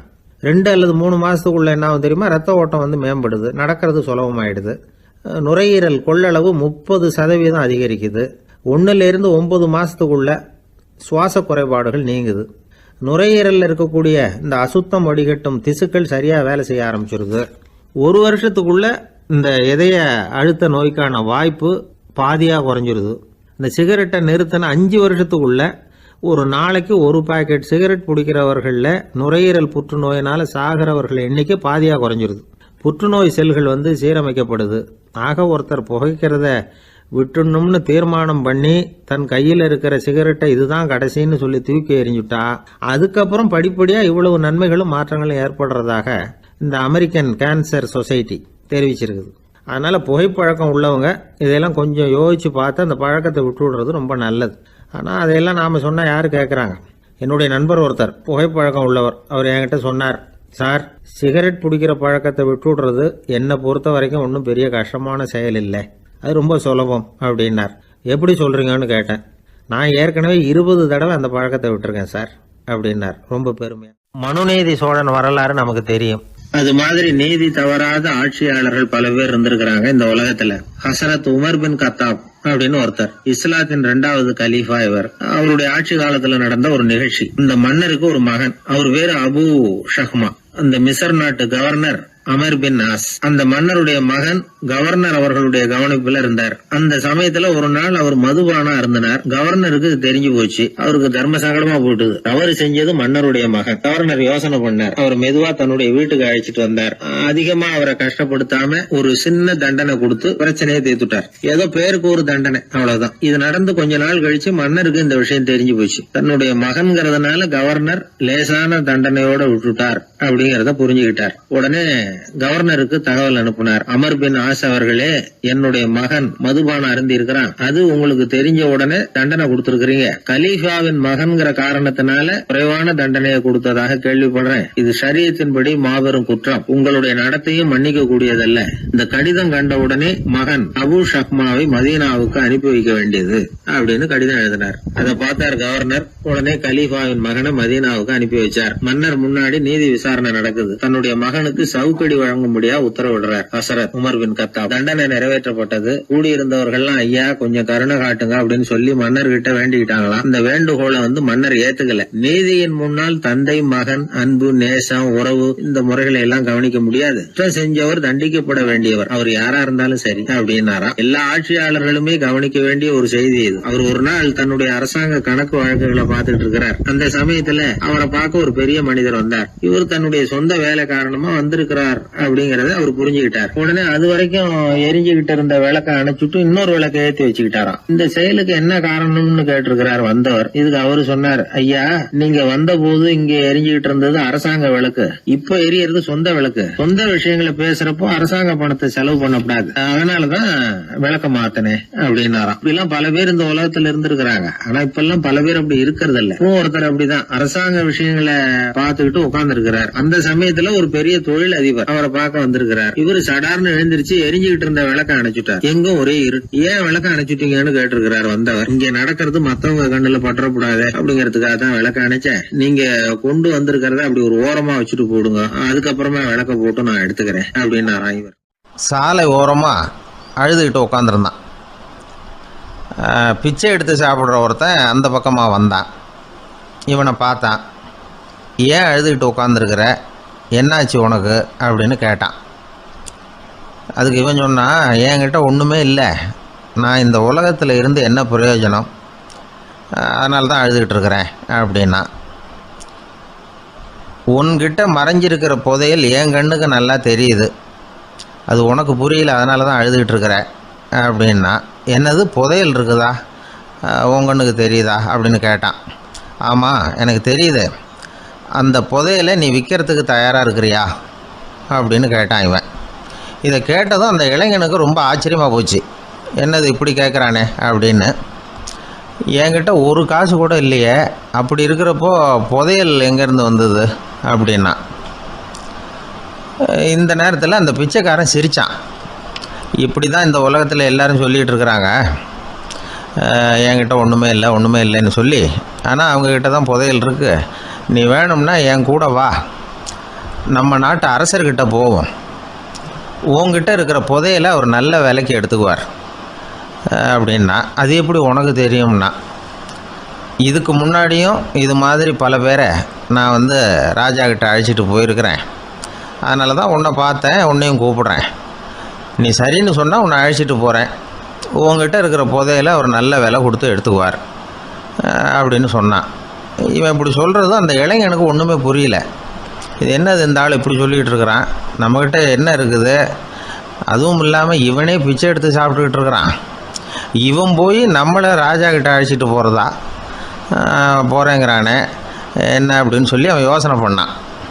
என்ன யோசிக்கிற, உனக்கு பணம் வேணும்னா என்னோட வா அப்படின்னா. இளைஞன் ஒரு முடிவுக்கு வந்தான்.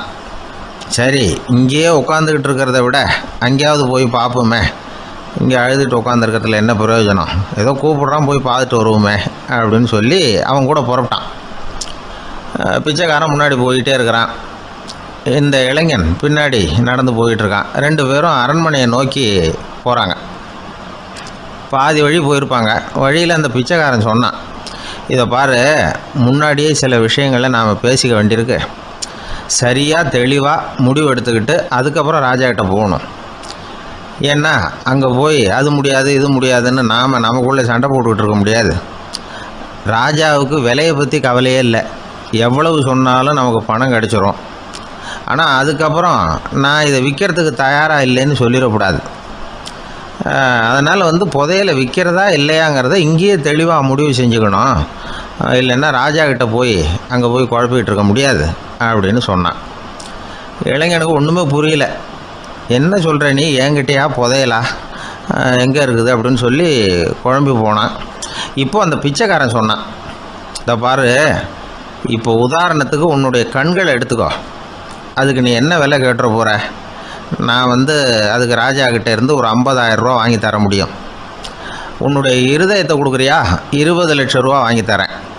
மூளையை கொடுக்குறியா? 30 லட்சம் வாங்கி தரேன். என்ன சொல்கிற அப்படின்னு சொல்லி இந்த பிச்சைக்காரன் பேசிக்கிட்டே போகிறான். இளைஞனுக்கு கோபம் வந்துட்டுது.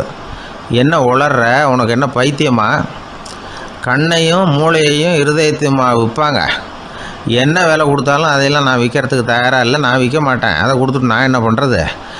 இப்படி நான் மட்டும் இல்லை, யாருமே இதை விற்கிறதுக்கு தயாராக இருக்க மாட்டாங்க அப்படின்னு சொன்னான் அந்த இளைஞன். இவன் இப்படி சொன்னதும் அந்த பிச்சைக்காரன் வாய் விட்டு சிரிக்க ஆரம்பிச்சுட்டான். இப்போ பைத்தியமானது நானா நீயா? லட்சக்கணக்கான கோடிக்கணக்கான ரூபாய் பொறுமானம் உள்ள பொருள்களை உங்ககிட்டயே வச்சுக்கிட்டு விற்க முடியாதுன்னு சொல்கிற நீ தான் ஏழை. என்கிட்ட ஒன்றுமே இல்லைன்னு மரத்தடியில் உட்காந்து அழுதுகிட்டு இருக்கிறியே அப்படின்னு சொன்னான். இன்றைக்கி பார்த்திங்கன்னா பல பேர் தன்கிட்ட புதைஞ்சிருக்கிற ஆற்றலை புரிஞ்சிக்க முடியாமல் அவதிப்பட்டுக்கிட்டு இருக்கிறாங்க. நம்மக்கிட்ட என்ன இருக்குங்கிறது அவங்களுக்கு தெரியறதில்ல. அதனால தான் என்கிட்ட ஒன்றுமே இல்லைன்னு சொல்லி அழுதுகிட்டு இருக்கிறாங்க. இதை விளங்க வைக்கிறதுக்கு பெரியவங்க சொல்கிற கதை இது. நம்மக்கிட்ட இருக்கிற புதையலை நாம் தான் தோண்டி எடுக்கணும். உண்மையான புதையலுங்கிறது உள்ளே இருக்குது. ஆனால் அதை வெளியில் தேடுற ஆசாமிகள் தான் அதிகம். சராசரி மனித இயல்பு அப்படி. நம்மக்கிட்ட விலை மதிக்க முடியாத பகுத்தறிவு இருக்குது. அதை வச்சுக்கிட்டு வாழ்க்கையில் முன்னேறதுக்கு முயற்சி பண்ணணும். என்கிட்ட ஒன்றுமே இல்லைன்னு நினச்சி ஓரமாக உட்காந்துடக்கூடாது. முயற்சி செஞ்சால் முடியாத காரியம் எதுவுமே இல்லை. ஒரு ரயில்வே ஸ்டேஷன் பக்கம் வெளியில் ஒரு டாக்ஸி நின்றுட்டு இருந்தது. அந்த பக்கமாக வந்த ஒருத்தர் டாக்ஸி டிரைவரை பார்த்து சொன்னார், ஐயா உங்கள் வண்டியில் பின் சீட்டில் ஒரு மணி பர்ஸு கிடக்கு, யாரோ மறந்து விட்டுட்டு போயிருக்கிறாங்க அப்படின்னார். இல்லை அது காலி பர்ஸு தான், நான் தான் அதை அங்கே போட்டு வச்சுருக்கிறேன்னார் டிரைவர். ஏன்னு கேட்டார் அவர். இதுக்கு டிரைவர் சொன்னார், அதை பார்க்குற யாராவது அதை எடுத்துக்கலாம்ங்கிற ஆசையிலையாவது சவாரிக்கு வருவாங்க, அதுக்காக தான் போட்டு வச்சுருக்கிறேன் அப்படின்னார். ஒரு சீன தேசத்து அரசர் இருந்தார். அவருக்கு வயசாயிட்டுது. அவருக்கு அடுத்தபடியாக அவருடைய புள்ள பட்டத்துக்கு வரணும், ஆட்சி பொறுப்பை ஏற்றுக்கணும். ஒரு நல்ல தலைவனுக்கு இருக்க வேண்டிய பண்புகள்லாம் தன்னுடைய மகனுக்கு இருக்கணும்னு விரும்பினார் அந்த அரசர். அதனால் இளவரசனை பக்கத்தில் இருந்த ஒரு குரு கிட்ட அனுப்புனார். இளவரசன் அவர்கிட்ட போய் சேர்ந்தான். அந்த குரு என்ன பண்ணார் தெரியுமா? இவனை பார்த்து சொன்னார், இதை பாருப்பா, நீ என்ன பண்ணுற, இப்போவே பக்கத்தில் இருக்கிற காட்டுக்கு போ, நடுக்காட்டில் போய் ஒரு இடத்துல உட்காந்துக்கோ. அங்கே என்னென்ன சத்தம்லாம் உன் காதில் விழுதுன்னு கவனித்து கேளு. உன் காதில் விழுந்த ஓசைகள் என்னென்னங்கிறத என்கிட்ட வந்து சொல்லு, அதுதான் எனக்கு தெரியணும், உனக்கு வேலையும் அதுதான் அப்படின்னு சொல்லி அனுப்பி வச்சுட்டார். இளவரசன் காட்டுக்கு போனான். குரு சொன்னபடியே ஒரு இடத்துல உட்காந்து கவனித்து கேட்டான். அதுக்கப்புறம் குருக்கிட்ட திரும்பி வந்தான். என்னென்ன சத்தம்லாம் கேட்ட அப்படின்னு கேட்டார் குரு.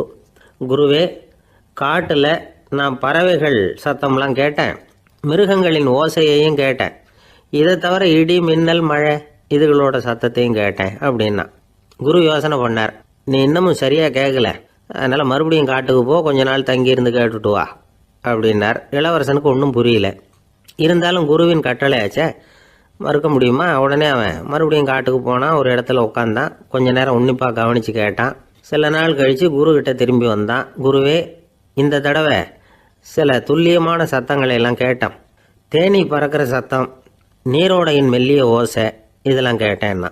குரு சிரித்தார். நீ மறுபடியும் காட்டுக்கு போ, இன்னும் சில நாள் அங்கே இரு, முழுமையாக கவனமாக கேட்டுக்கிட்டு வா அப்படின்னு சொல்லி அனுப்பி வச்சுட்டார். இளவரசனுக்கு குழப்பம் அதிகமாயிட்டுது. ஒன்றுமே புரியல. மறுபடியும் காட்டுக்கு போனான். மௌனமாக ஒரு இடத்துல உட்காந்துட்டான். அப்படியே தியானத்தில் ஆழ்ந்துட்டான். சில நாளில் அவனுக்கு இதுவரை கேட்காத ஓசைகள்லாம் கேட்க ஆரம்பிச்சிட்டுது. இதைத்தான் நான் கேட்கணும்னு என்னுடைய குரு எதிர்பார்த்துருக்கிறாருங்கிறத புரிஞ்சுக்கிட்டான். உடனே குருக்கிட்ட ஓடனான். குருவே, இந்த தடவை காதுகளுக்கு கேட்க முடியாத சில ஓசைகளை கூட என்னால் உணர முடிஞ்சுது. பூ மலருகிற ஓசை, சூரியனால் பூமி சூடாகிறப்போ எழுகிற ஓசை, காலை பனித்துளி இந்த புல்லுலாம் குடிக்கிற ஓசை, இது எல்லாம் என்னால் நல்லா கேட்க முடிஞ்சுது அப்படின்னா. குருவுக்கு இப்போ தான் திருப்தி ஏற்பட்டு தான். இளவரசனை பார்த்து சொன்னார், இதை பாருப்பா, இப்போ தான் நாட்டை ஆளுகிற தகுதி உனக்கு வந்திருக்குது அப்படின்னு சொல்லி அதுக்கு விளக்கமும் கொடுத்தாராம். எந்த அரசன் தன்னுடைய மக்களின் எதையும் பேசுகிற மௌன மொழியை, மௌன வார்த்தைகளை கேட்குறானோ அவன்தான் ஆள தகுதி உள்ளவன். எந்த அரசன் தன்னுடைய மக்களின் உணர்ச்சிகளை உண்மையாக உணர்றானோ அவன்தான் முதன்மையான அரசன்.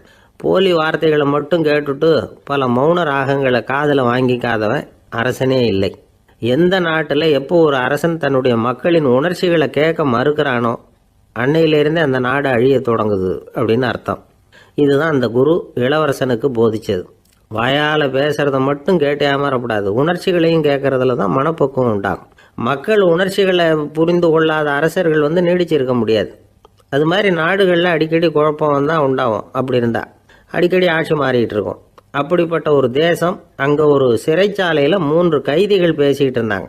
ஒருத்தன் சொன்னான், நான் இந்த நாட்டு ராஜாவை எதிர்த்து பேசிக்கிட்டு இருந்தேன், அதனால் என்னை பிடிச்சி கொண்டாந்து இங்கே போட்டுட்டாங்க அப்படின்னா ஒருத்தன். இன்னொருத்தன் சொன்னான், நான் இந்த நாட்டு ராஜாவை ஆதரித்து பேசிக்கிட்டு இருந்தேன், அதனால் என்னை பிடிச்சி கொண்டாந்து இங்கே தள்ளிவிட்டாங்க அப்படின்னா. அது சரி, நீ என்ன தப்பு பண்ண அப்படின்னு சொல்லி 3வது ஆளை பார்த்து இவங்க கேட்டாங்க. அதுக்கு அந்த ஆள் சொல்கிறான், நான் தான் இந்த நாட்டு ராஜா அப்படின்னா. எப்பவும் சுத்தமா இருக்கணும், அதுதான் நல்லதுன்னு ஒருத்தர். நான் அப்படித்தான் சார் இருக்கிறேன், தினம் 2 வேளை சோப்பு போட்டு குளிக்கிறேன் இன்னொருத்தர். உடம்பு மட்டும் சுத்தமா இருந்தா போதாது சார், மனசும் சுத்தமா இருக்கணும்னாரு அவர். மனசை சுத்தப்படுத்துறதுக்கு என்ன சோப்பு சார் போடலான்னு கேட்டார் இவர். ஆன்மீகம்ங்கிற சோப்பு தான் அதுக்கு பொருத்தம்னாரு அவர். ஆன்மாவை மேம்படுத்துகிற ஒரு முயற்சி தான் ஆன்மீகம்ங்கிறது. அந்த முயற்சியை எப்படி பண்றது? மனசுக்குள்ள குந்தி இருக்கிற வேண்டாத விருந்தாளிகளை எல்லாம் வெளியேற்றணும். வேண்டாத விருந்தாளிகள்ல முக்கியமான ஒருத்தர் யாருன்னா அவர் பேர் பொறாமை. இவரு நம்ம மனசுக்குள்ள இருக்கிற வரைக்கும் நாம நிம்மதியா இருக்க முடியாது. ஒரு குருநாதர் இருந்தார், அவர்கிட்ட 2 சீடர்கள் இருந்தாங்க. 2 பேரும் ஆரம்பத்துல ஒருத்தருக்கு ஒருத்தர் நல்லபடியா தான் பழகிட்டு இருந்தாங்க. ஆனாலும் என்னமோ தெரியல, கொஞ்ச நாள்ல அந்த 2 பேர்ல ஒருத்தன் மனசுக்குள்ள பொறாமைங்கிற விருந்தாளி உட்கார ஆரம்பிச்சுட்டார். அந்த சீடனும் அதுக்கு இடம் கொடுத்துட்டான். குரு கிட்ட தான் நல்ல பேர் வாங்கணும் அப்படின்னும், தன்னுடைய நண்பன் கெட்ட பேர் வாங்கணும் அப்படின்னு அவனுக்கு ஒரு ஆசை வந்துட்டுது. என்ன பண்ணலாம்னு யோசனை பண்ணான். ஒரு நாள் விடியற் காலையில எழுந்திரிச்சான். நேரா குரு கிட்ட போய் அவர் முன்னாடி நின்னான். குருவே, என்ன பாருங்க, நான் எவ்வளவு சீக்கிரமா எழுந்திரிச்சு குளிச்சு முடிச்சுட்டு உங்களை வணங்குறதுக்காக நிக்கிறேன். ஆனா அவன் இருக்கானே, இன்னமும் கண்ணு முழிக்கவே இல்லை, தூங்கிக்கிட்டே இருக்கிறான், தூங்கு மிஞ்சி அப்படின்னா. குருநாதர் நிமிந்து பார்த்தார். அப்படியா? அப்படின்னா நீயும் கூட அவன மாதிரியே தூங்கி இருந்தா நல்லா இருந்திருக்குமேன்னார் ரொம்ப பொறுமையா. என்னது, நாம எவ்வளவு தீவிரமா ஒரு விஷயத்த சொல்றோம், அதுக்கு நம்ம குருநாதர் ரொம்ப பொறுமையா இப்படி சொல்றாரு அப்படின்னு நினைச்சான். ஆச்சரியமா அவரை பார்த்தான். குருநாதர் சொன்னார், ஆமாப்பா, நீயும் தூங்கிக்கிட்டு இருந்திருந்தா அடுத்தவனை பத்தி குறை சொல்றதுக்கு இங்க வந்திருக்க வேண்டிய அவசியம் இருந்திருக்காது, அதனால அப்படி சொன்னேன் அப்படின்னாராம். சீடன் யோசிக்க ஆரம்பிச்சான். அர்த்தம் புரிஞ்சது. உடனே பொறாமைய மனசுல இருந்து தூக்கி எறிஞ்சுட்டானோ. மனசு சுத்தமாயிட்டுது. மனசுக்குள்ள இருந்து விரட்ட வேண்டிய இன்னொரு விருந்தாளி, அவர் பேர் கோபம். சினம் தன்னையே கொண்டுடும் அப்படிங்கிறார் வள்ளுவர். கோபத்துக்கு மனசுல இடம் கொடுக்காத சில பெரியவர்களும் உண்டு. ஒருத்தர் இருந்தார். அவர் ஒரு சமயம் கோதாவரி நதியில போய் குளிச்சுட்டு திரும்பி வந்துட்டு இருக்கிறார். ஒரு பெரியவர் வர்ற வழியில ஒரு மரத்து மேல உட்கார்ந்திருந்த ஒருத்தன் அவர் மேல துப்பி போடுறான். இவர் உடனே திரும்பி போய் மறுபடியும் குளிச்சுட்டு வர்றார். அப்பவும் துப்புறான். அவர் கோவப்படல, பேசாம மறுபடியும் திரும்பி போய் குளிச்சுட்டு வர்றாரு. இப்படி பல தடவை நடந்துகிட்டே இருக்குது. ஒரு கட்டத்துல இந்த ஆளு தோத்து போய் அவர் காலிலேயே விழுறான். ஆச்சரியப்பட்டு கேக்குறான், அது எப்படிங்க நீங்க கோவப்படாம இருக்கிறீங்களே, அது எப்படி அப்படின்னா. அதுக்கு அந்த பெரியவர் சொன்னாராம், நான் கோவப்பட்டிருந்தா என் மனசு அசுத்தமா இருக்கும். உடம்பு அசுத்தமான குளிச்சு சுத்தப்படுத்திக்கலாம், மனசை அப்படி சுத்தப்படுத்த முடியாது, அது கொஞ்சம் கஷ்டம் அப்படின்னாராம். ஆக கூடி மனசு அசுத்தமாகாம பாத்துக்க வேண்டியது நம்ம கடமை. மனசை அசுத்தப்படுத்துற இன்னொரு விஷயம் சுயநலம். ஒரு சுயநலவாதி ஆத்துல விழுந்துட்டார், சுழல்ல சிக்கிக்கிட்டார். இன்னொரு சுயநலவாதி கரையில இருந்து இதை பார்த்தார். ஒரு கயத்தை தூக்கி போட்டு அதை புடிச்சுக்க சொல்லி கரையில இழுத்து காப்பாத்தினார்.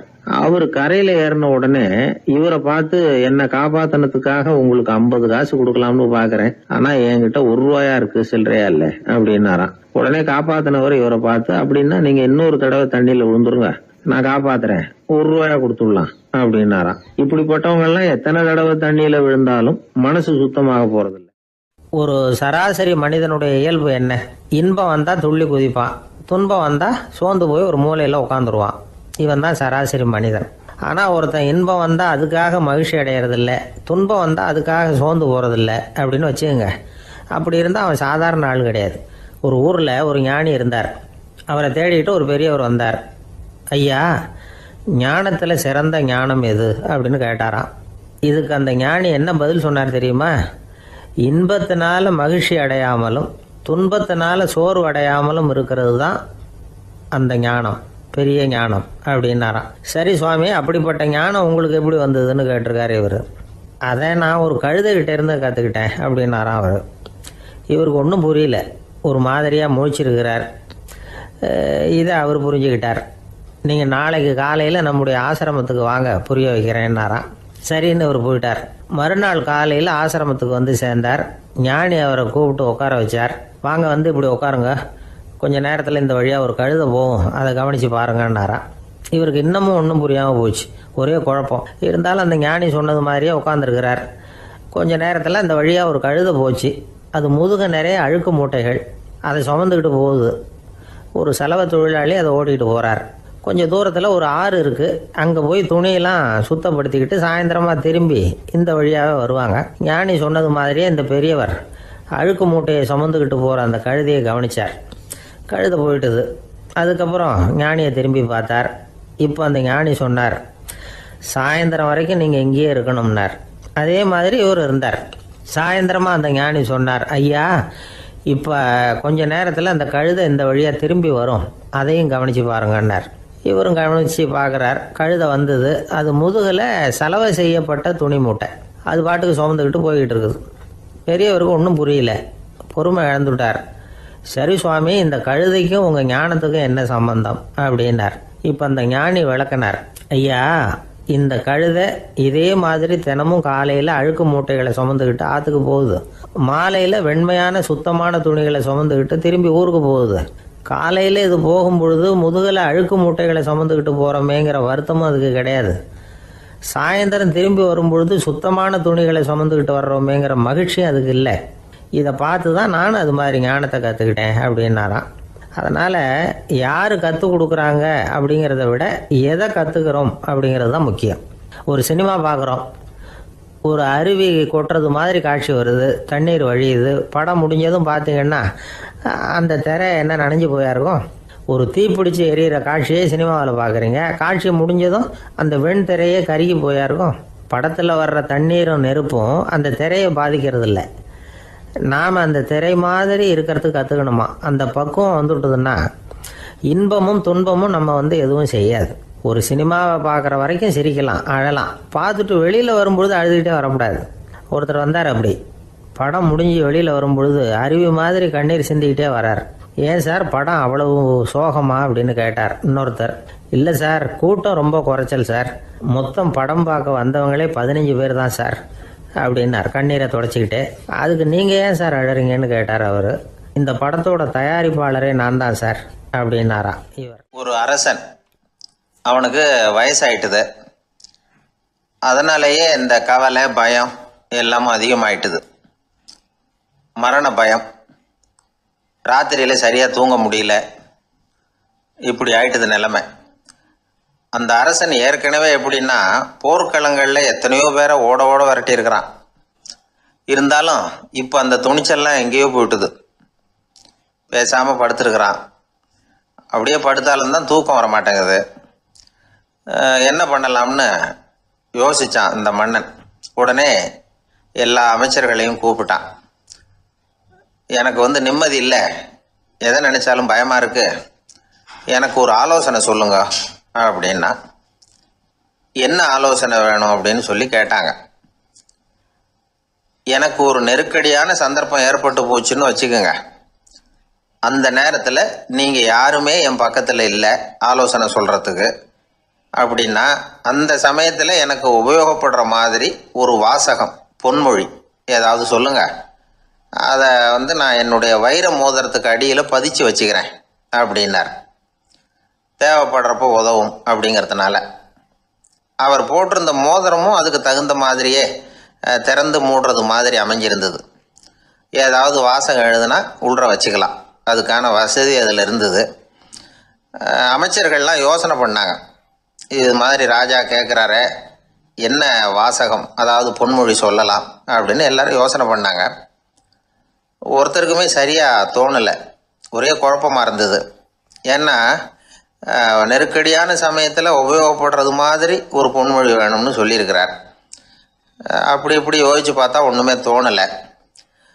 எல்லாரும் குழம்பிக்கிட்டு இருந்த நேரத்தில் ஒரு பெரியவர் அந்த பக்கமாக வந்தார். அவர் சொன்னார், நான் வேணும்னா அதுக்கு பொருத்தமாக ஒரு வாக்கியம் சொல்கிறேன், ஆனால் ஒரு நிபந்தனை. அதை யாரும் ரொம்ப ஆர்வம் காரணமாக அவசரப்பட்டு படிச்சிடக்கூடாது. அதை ரகசியமாக அந்த மோதிரத்துக்குள்ளே எழுதி வச்சுக்கணும். எப்போவாவது இக்கட்டில் மாட்டிக்கிற சமயத்தில் மட்டும் வேறு வழியே இல்லை அப்படிங்கிற நிலைமையில் மட்டும்தான் அதை திறந்து பார்க்கணும். அப்படி நீங்கள் இருக்கிறதா இருந்தால் நான் அதை சொல்கிறேன் அப்படின்னார் அந்த பெரியவர். சரின்னு ஒத்துக்கிட்டாங்க எல்லாரும்.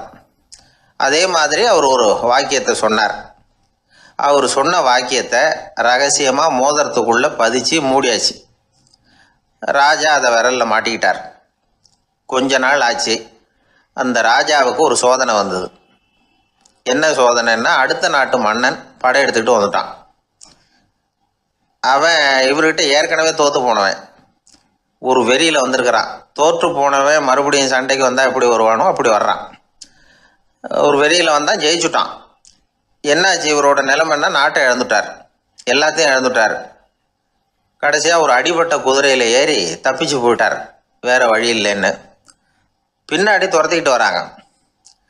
இவர் ஒரு மலை உச்சிக்கு போயிட்டார். அதுக்கும் அப்பால் போக முடியாது, ஏன்னா அந்த பக்கம் பயங்கர பள்ளம். உல்லாச பயணிகள் வந்து கண்டு கழிக்கிற இடம் அது. ஆனால் இவருக்கு அது சாவு பயணத்தின் வாசல், திரும்பவும் முடியாது. அவ்வளவு குறுகிய பாதை அது, வேறு வழியே இல்லை. இந்த நேரம் சூரிய ஒளி மோதிரத்தில் பட்டு மின்னிச்சு. உடனே இவருக்கு ஞாபகம் வந்தது. மோதிரத்தை திறந்து படிக்கிறார். அதில் இருந்த வாசகம், இந்த நிலையும் மாறிவிடும், this too will pass away. அவருக்கு ஒரு தைரியம் வந்தது. பின்னாடி வந்தவங்களும் திசை மாதிரி வேறு எங்கேயோ தேடி போயிட்டாங்க. அவங்க விரட்டிக்கிட்டு வரலைன்னா இவ்வளவு அழகான ஒரு இடம் இருக்கிறதே எனக்கு தெரியாமல் போயிருக்குமேன்னு நினச்சார். இவ்வளவு அழகை ரசிக்கிறதுக்காக ஒரு நாட்டையே கூட இழக்கலாம்னு தோணுச்சு அவருக்கு. அமைதியாக அந்த அழகை ரசித்தார். எதிரிகள்லாம் எங்கேயோ போயிட்டாங்க. மன்னர் நாடு திரும்பினார். மறுபடியும் படைகளை திரட்டினார். கொஞ்ச நாளில் படை எடுத்துக்கிட்டு போனார். யாருக்கிட்ட தோற்று போனாரோ அவரையே வெற்றி கண்டு திரும்பி வர்றார். வரவேற்பு விழா பிரமாவப்படுது. ஆடல் பாடல் கோலாகலம். இதை பார்த்ததும் அந்த ராஜாவுக்கு தலைகால புரியல. நம்மளை இனிமேல் யாராலையும் ஜெயிக்க முடியாதுன்னு நினைச்சார். அகம்பாவம் லேசாக எட்டி பார்த்தது. இப்போ மறுபடியும் சூரிய ஒளிப்பட்டு மோதிரம் மின்னிச்சு. அதை திறந்து மறுபடியும் படிக்கிறார். இந்த நிலைமையும் மாறிவிடும், this too will pass away. அவ்வளவுதான். அவர் மனசு அடங்க ஆரம்பிச்சுட்டுது, ஆணவம் போயிட்டுது. இதிலேருந்து நாம் தெரிஞ்சுக்க வேண்டியது என்னென்னா, எந்த சூழ்நிலையிலையும் நாம் கவலைப்பட வேண்டியதில்லை. ஏன்னா இங்கே எதுவுமே நிரந்தரம் இல்லை. அந்த ராஜா மாதிரியே நம்ம ஆள் ஒருத்தன் ஒரு மோதிரம் போட்டிருந்தான். அதுக்குள்ளே அவன் எழுதி வச்சிருந்த வாசகம், எதுக்கும் கவலைப்படாதே அப்படிங்கிறது தான். ஒரு நாள் பயங்கரமான கவலையோடு உட்காந்துருந்தான். பக்கத்தில் இருந்தவங்க சொன்னாங்க, இது மாதிரி சந்தர்ப்பத்தில் தான் நீ உன் மோதிரத்தை திறந்து பார்க்கணும்னாங்க. இவனுக்கு கவலையோடு எரிச்சலும் சேர்ந்துக்கிட்டது. அது எப்படி முடியும், இப்போ திருட்டு போனதே என்னோட அந்த மோதிரம் தானே அப்படின்னு சொல்லிவிட்டு தலையில் கை வச்சுட்டு உட்காந்துட்டான். இப்படிலாம் சொல்கிறது உண்டு. இருந்தாலும் நாம் எந்த சூழ்நிலையிலையும் கவலைப்பட வேண்டியதில்லை அப்படிங்கிற உண்மையை புரிஞ்சுக்கணும். அப்படி கவலையை வெல்றதுக்கான வழி தெரிஞ்சுட்டதுன்னா வாழ்க்கையில வெற்றி நிச்சயம். ஒரு மனிதன் கோபப்படும் பொழுது அவனை நல்லா கவனிச்சு பாருங்க. ஏதாவது ஒரு மிருகத்தின் சாயல் அவன் முகத்துல தெரியும். முகம் அழகா இருக்கிறது எப்போ, அவன் புன்னகையோடு இருக்கிறப்ப தான். கோபமா இருக்கிறப்ப முகம் அழகா இருக்காது. சார் கோபத்துல இருக்கார், இந்த கோபம் குறையறதுக்குள்ள ஒரு போட்டோ எடுத்துருங்க, அழகா இருக்கும் அப்படின்னு யாரும் சொல்றது இல்லை. போட்டோ எடுக்கிறவர் கூட எடுக்கிறதுக்கு முன்னாடி முகத்தை கொஞ்சம் சிரிச்ச மாதிரி வச்சுங்க சார் அப்படின்னு தான் சொல்லுவார். முகத்தை கொஞ்சம் கடுகடுப்பா வச்சுங்க சார், அப்பதான் நல்லா அமையும் அப்படின்னு சொல்லுவார். ஒரு உண்மை என்ன தெரியுமா, கோபம் மனசையும் கெடுக்கும், உடம்பையும் கெடுக்கும். கோபப்படுகிறவர்களின் ஆயுள் காலம் குறைகிறது அப்படிங்கிறது விஞ்ஞான உண்மை. சிரிக்கிறவங்க ஆயுள் காலம் அதிகரிக்கிறது அப்படிங்கிறதும் விஞ்ஞான உண்மை. கோபப்படுறவங்களை யாரும் விரும்புறதில்லை. கோபப்படுற அப்பா அம்மா கிட்ட பிள்ளைங்க நெருங்காது. கோபப்படுற அதிகாரிகள் கிட்ட ஊழியர்கள் நெருங்க மாட்டாங்க. கோபப்படுற வாத்தியார்கிட்ட பிள்ளைங்க நெருங்கிறது இல்லை. அவன் எப்ப பார்த்தாலும் வள்ளு வள்ளுன்னு விழுவான். அதனால எப்போ அவன் பக்கத்திலேயே இருக்கணும்னு ஆசைப்படுறேன் அப்படின்னு ஒருத்தன் சொன்னா அவனை இவன் வேடிக்கை பார்க்க ஆரம்பிச்சுட்டான் அப்படின்னு அர்த்தம். சரி, இந்த கோபம் எதனால வருது? இயலாமையினால தான் வருதான். இப்ப நீங்க நினைக்கிறத நிறைவேற்றக்கூடிய சாமர்த்தியம் உங்ககிட்ட இல்லைங்கிறப்போ அது கோபமா வெளிப்படுது, அவ்வளவுதான். திறமை உள்ளவன் கோபப்பட வேண்டிய அவசியமே இல்லை. ஒரு உண்மையான கவிஞன் கிட்ட போய் ஒரு கவிதை எழுதி கொடுங்க அப்படின்னு சொன்னா அவன் உடனே எரிச்சல் அடையக்கூடாது. எரிச்சல் வந்தா அது அவனுடைய இயலாமையை காட்டுது. சிற்பி சிலை செதுக்கிறதுக்கு கோபப்படக்கூடாது. ஒரு அதிகாரி சொன்னார், நீங்க சொல்றதெல்லாம் சார் தான் சார், இருந்தாலும் கோபப்படலைன்னா வேலை நடக்காது சார், அதனாலதான் தினமும் ஆபீஸ்ல கத்திட்டு கிடக்குறேன் அப்படின்னார். ஆனா உண்மை என்ன தெரியுமா, கத்துறதுனால கத்துறது தான் நடக்குமே தவிர காரியம் நடக்காது. வேலை நடக்கிறது மாதிரி ஒரு பாவனை நடக்கும், அவ்வளவுதான். தவறு செய்கிறவர்களுக்கு தண்டனை கத்துறது மட்டும் இல்ல, திட்டு வாங்குற யாரும் தான் செஞ்சது தவறுதான் அப்படின்னு ஒத்துக்கிறது இல்லை. அதை அவங்க உணர்றதும் இல்லை. அப்படி இருக்கிறப்போ திட்டுறதுனால என்ன பிரயோஜனம்? திட்டுறது நோக்கம் என்ன? திட்டு வாங்குறவங்க திருந்தணுங்கிறது தானே. நோக்கம் நிறைவேறாதுன்னா எதுக்காக கத்தணும்? திட்டுறது மூலமாவே ஒருத்தனை திருத்த முடியும்னா திருடுறவனை எல்லாம் கூப்பிட்டு கொஞ்ச நேரம் திட்டி போயிட்டு வாப்பா இனிமே நீ திருந்திவிட்ட அப்படின்னு சொல்லி வச்சுடலாமே. இதுல நாம முக்கியமா புரிஞ்ச வேண்டியது என்னன்னா, கோபம்ங்கிறது நாம அடுத்தவங்களுக்கு கொடுக்கிற தண்டனை இல்ல, அது நமக்கு நாமே கொடுத்துக்கிற ஒரு தண்டனை. அடுத்தவங்களை திருத்துறதாக நினைச்சுக்கிட்டு நம்ம நாமே கெடுத்துக்கிற ஒரு முயற்சி. நம்ம மனசு கெட்டு போகுது, நம்ம உடம்பு கெட்டு போகுது, அதுதான் கண்ட பலன். நம்ம ஆள் ஒருத்தன் சொன்னான், நான் கோபம் வந்துட்டுதுன்னா அதை மனிதர்கள் மேல காட்ட மாட்டேன் சார், அவங்கள திருத்த முடியாதுன்னு எனக்கு தெரியும் அப்படின்னா. வேற என்ன பண்ணுவேன் அப்படின்னு கேட்டேன். பாத்திரங்கள் பேர்ல காட்டுவேன், வீட்டுல இருக்கிற பாத்திரங்களை எல்லாம் எடுத்து வெளியில வீசி எறிவேன் அப்படின்னா. அதனால கோபம் குறைஞ்சுதா அப்படின்னு கேட்டாங்க. எனக்கு குறைஞ்சுது, ஆனா எதிர்த்த வீட்டுக்காரனுக்கு அதிகமாயிட்டுதுன்னு நானும். அது எப்படிறான்னு கேட்டிருக்காங்க. நான் எனக்கு கோபம் வந்த உடனே நேரா அவங்க வீட்டுக்குள்ள போய் அங்க இருக்கிற பாத்திரங்களை தான் எடுத்து வெளியில வீசி எறிகிறேன் அப்படின்னா.